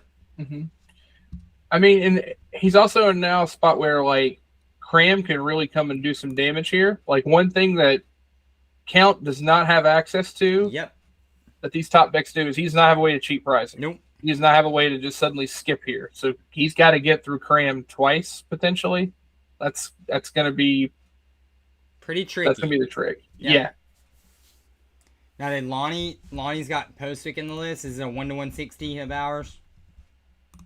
I'm pretty sure. Yeah. Let me grab his list real quick. When I looked earlier, I'm almost certain he had Postwick. Yeah, Postwick's in the deck. Okay. So Cram can hit upwards of 180 without the special charge and powerful. 210 with the band, right? Yeah, band's not been played yet. No, but like I think he needs to keep it at a spot where he doesn't want to overdo it because right now 180 is the threshold. I think. Yes. Yeah. Or 150, like. Ooh, okay. So he's gonna take out the draw, which is, I mean, that's classic. This is. Yep. And this is the reason why we've seen some versions, like we saw DeAndre's list from Mega, opting to play without Beaverell because of the potential liability. Like right now, he's just going to take a KO, but also like a lot of decks will target this to just get it stuck inactive. But Lonnie still has a lot of options available. I find that once you get your barrel KO'd, it's very hard to reestablish it later. Like, yeah, can you do it? Yes. Would you rather be devoting those recovery cards to something else? Yes. Mm-hmm. Yeah. Yeah, exactly. Like you need to be using your recovery on the other cards. Mm-hmm.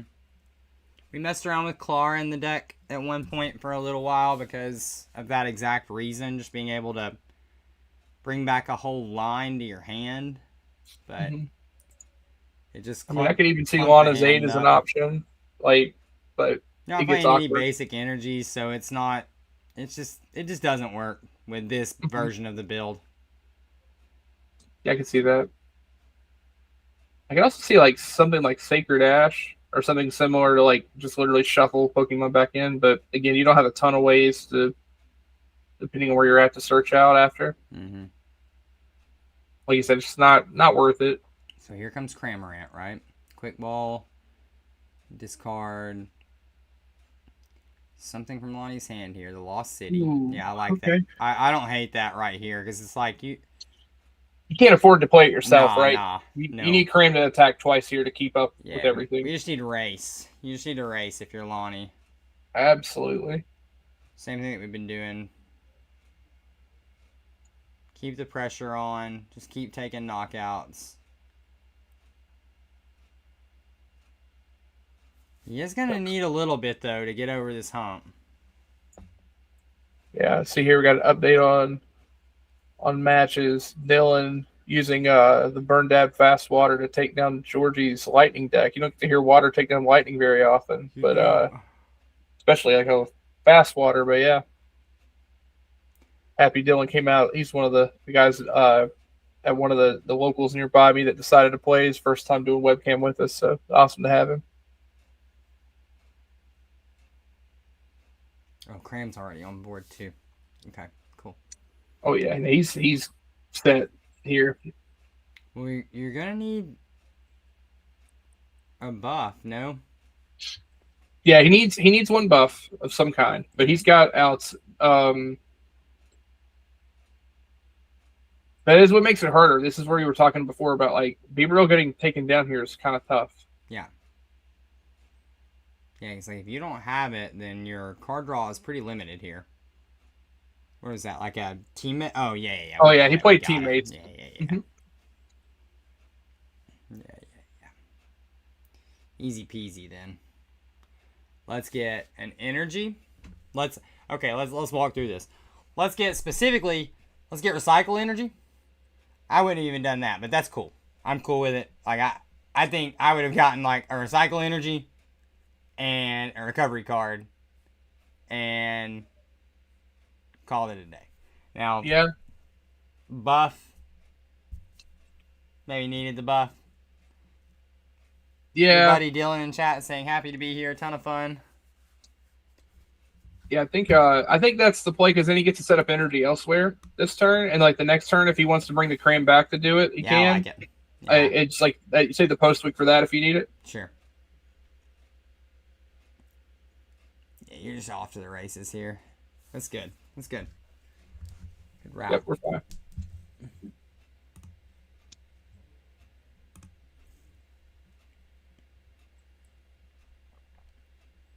Like you said, Chucky, against decks that want to play fair, this Cram is a major problem.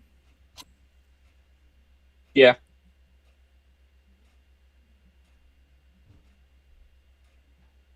And I think the other thing we haven't seen here too is like if there's a situation where count stabilizes, the real thing that we're going to see that might come into play here is if he's able to set up a crisis punch play. Because if he can set up a crisis punch play with the Swellow, like that can invalidate any momentum that Count might gain since he's been able to keep up this far. Like Lonnie's really done a good job of still like mitigating the prize race here, given the slow start.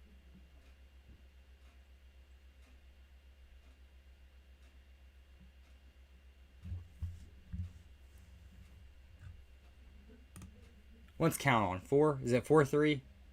Yeah. Yeah.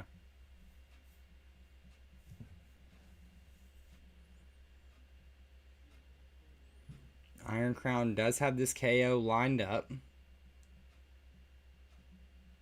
It's a race. It's going to be who misses first. Mm-hmm. Truly. Now, another thing is that, like, Count kind of needs to reestablish Bronzong, right? I mean, if he's wanting to accelerate here, yes. Otherwise, he's going to run out of ways to keep attacking. Yeah. Because the Orthworm, it's like a big attack cost. It's 3. So you only have 1 on there currently. Mm-hmm. Yeah, is he running any other way to accelerate? Like, yeah, he's running. You got Saucer in there and Raihan. Well, he's already burned Saucer. Raihan, Yeah. though, would be the way. Yeah. And I don't think we saw. I mean, there's a very good chance Raihan's been burned in some way, but okay.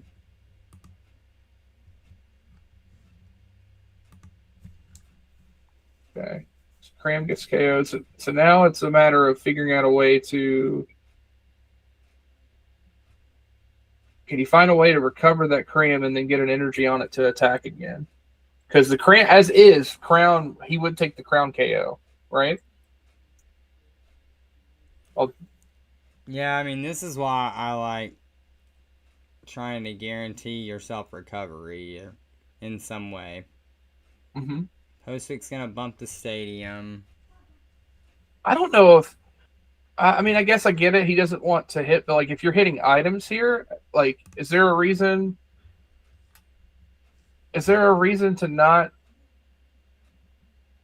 Is there a reason to not fire off the pokey stop there? No, I don't think so. Because like anything you're getting, you're likely playing. So it's not like you're gonna get.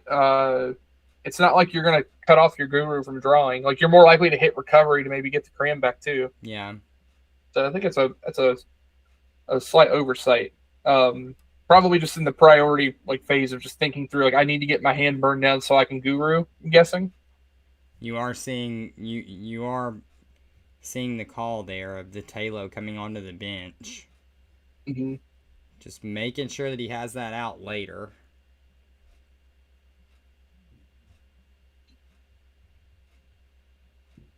And yeah, he is going to take knockout here with Hex. So that's pretty good. Pretty good. Yep, that's very good. And you leave yourself open to just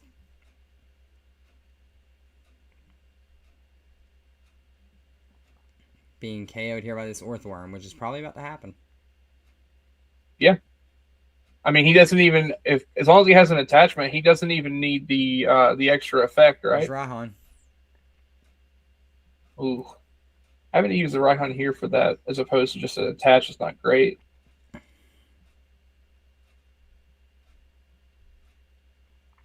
Where are we at on time? May not care. 15 minutes for them. Yeah, we're still in great shape.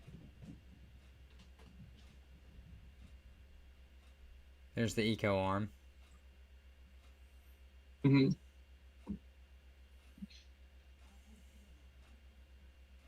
Then bag. Okay. Eco arm adventure bag's pretty big. This was my big fear, I think.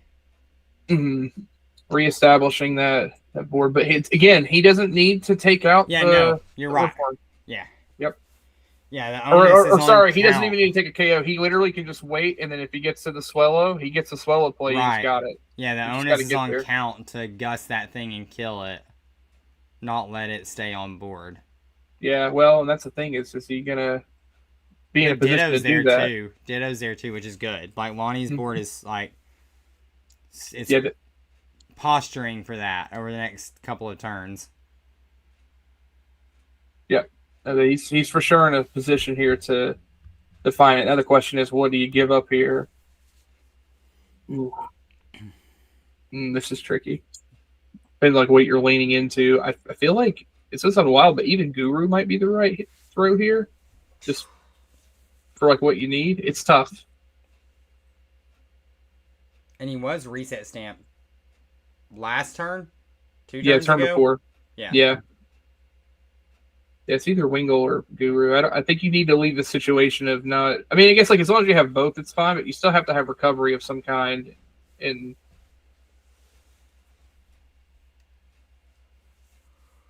yeah.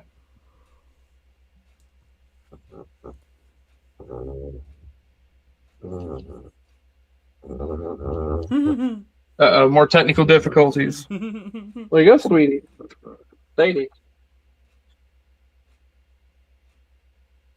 She just gets deep in those thoughts, you know. Oh yeah, I do.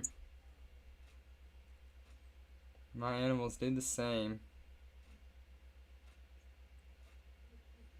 Yeah, my wife said you have to take the dogs for the night. Like, well, I guess I will. She's like, maybe they'll do something funny on camera again. There it is. It's crazy. There's so many lines to Lonnie right here, but the problem is like, what do you have in that little hand? I mean, What he is might that? even be playing Lana's? all in on Is that Lana's? play. Yeah, he played Alana's. Yeah, okay.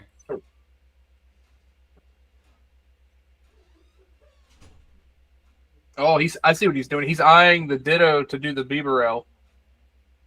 See, that's why that works in a kind of a good way there. For sure. No, I like that because now he can like dig to see, like he's got time right now. He's got a way to try to see the cards he wants, and set up a way to finish this game cleanly. He's just got to find the cards. And it might even be like an all-in type of deal. Like he might have to just go in all in on this because otherwise he's just dead on board. That said, we don't know what those two prizes are, so he carefully going through his deck to make sure he has this line. Yeah.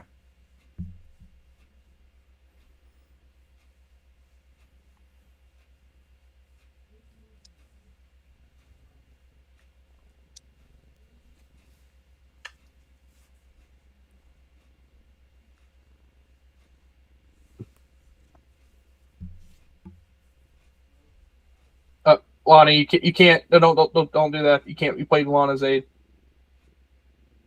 No, you're okay. You're okay. Yeah, you're fine. Deck's fine as is. We just caught it. And boy, good catch, Chucky. Yeah. Go ahead. Just shuffle and then cut. You're totally fine. Glad we caught it before we started searching.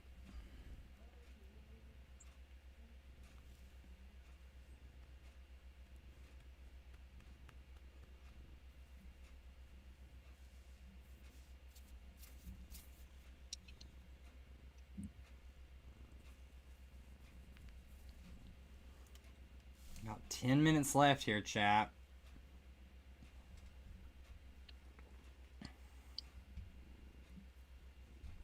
Yeah, this one's coming down to the wire. It's Dude, been a good match.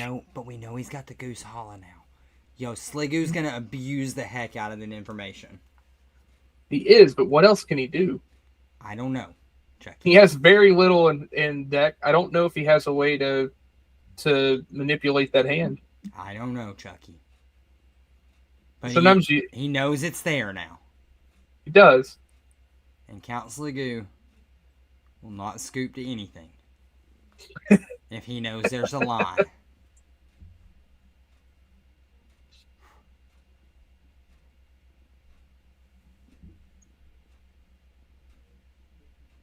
What are we putting that there for?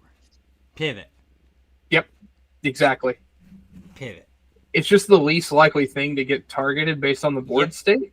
I think that's a very smart play. Good heads up play by Lonnie there. Totally.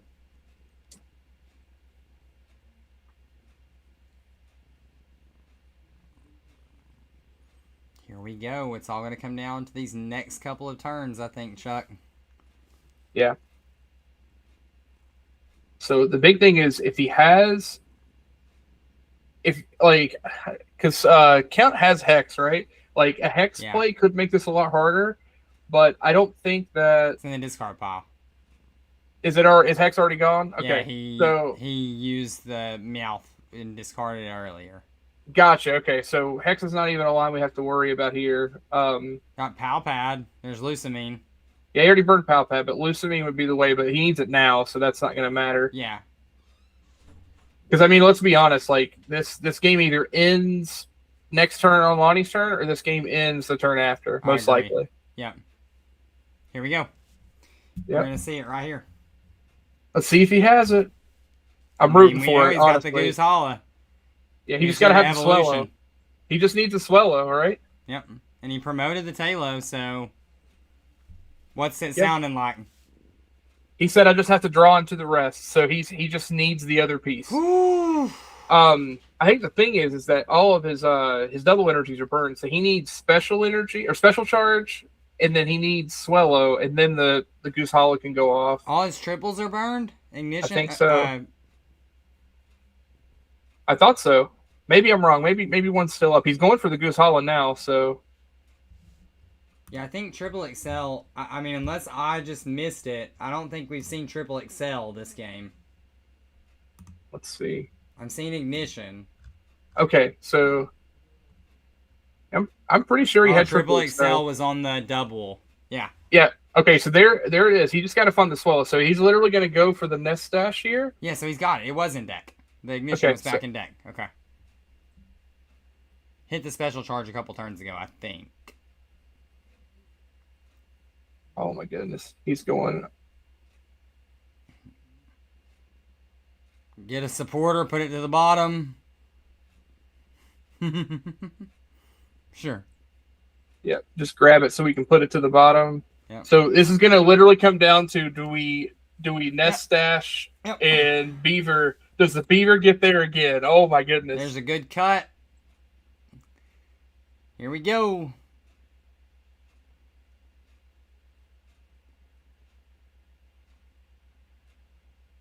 Oh, I like that. I like that. First. Yeah. You get to see more cards. Yep. We see more cards. That was very smart. I mean, the odds are so high. I mean, you say that. Oh, man. 5. Show us the Swellow. Missed it. Oh, no, we didn't get there, I don't think. Nah. Missed it. Oh, no. Oh, next card. No. Oh, no. You hate to see it. No. That was so close. Oh, it's always the next card. Did everything he was goodness. supposed to do correctly and was short by 1 card. 1 card away from the badge. That is so rough. What a line though. You played to his outs. Yep. It's just to get there. That was, as Papa used to say, you pay for the whole seat, but you only need the edge. Great game. Great game. That was a great game. Great Oh, games man. overall. So with that, Count will play defense and take down Lonnie. I think they reported it backwards. Yeah, hold on. Let me make sure. I'm going to double check with them.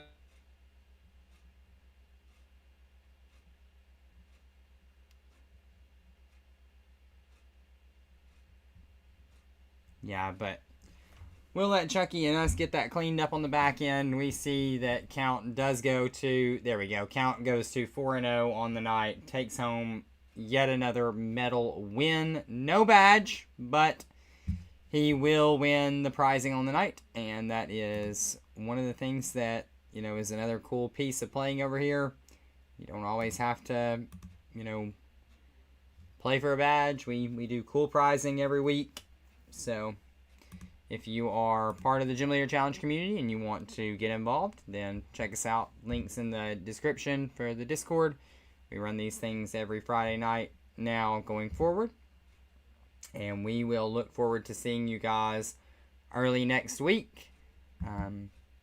Discord's there. Hop in. There's going to be games going on all weekend long, I'm sure, for async and just in general table warriors that are out there playing. So if you want to play some Gym Leader Challenge this weekend, then hit up the guys. We'll be around.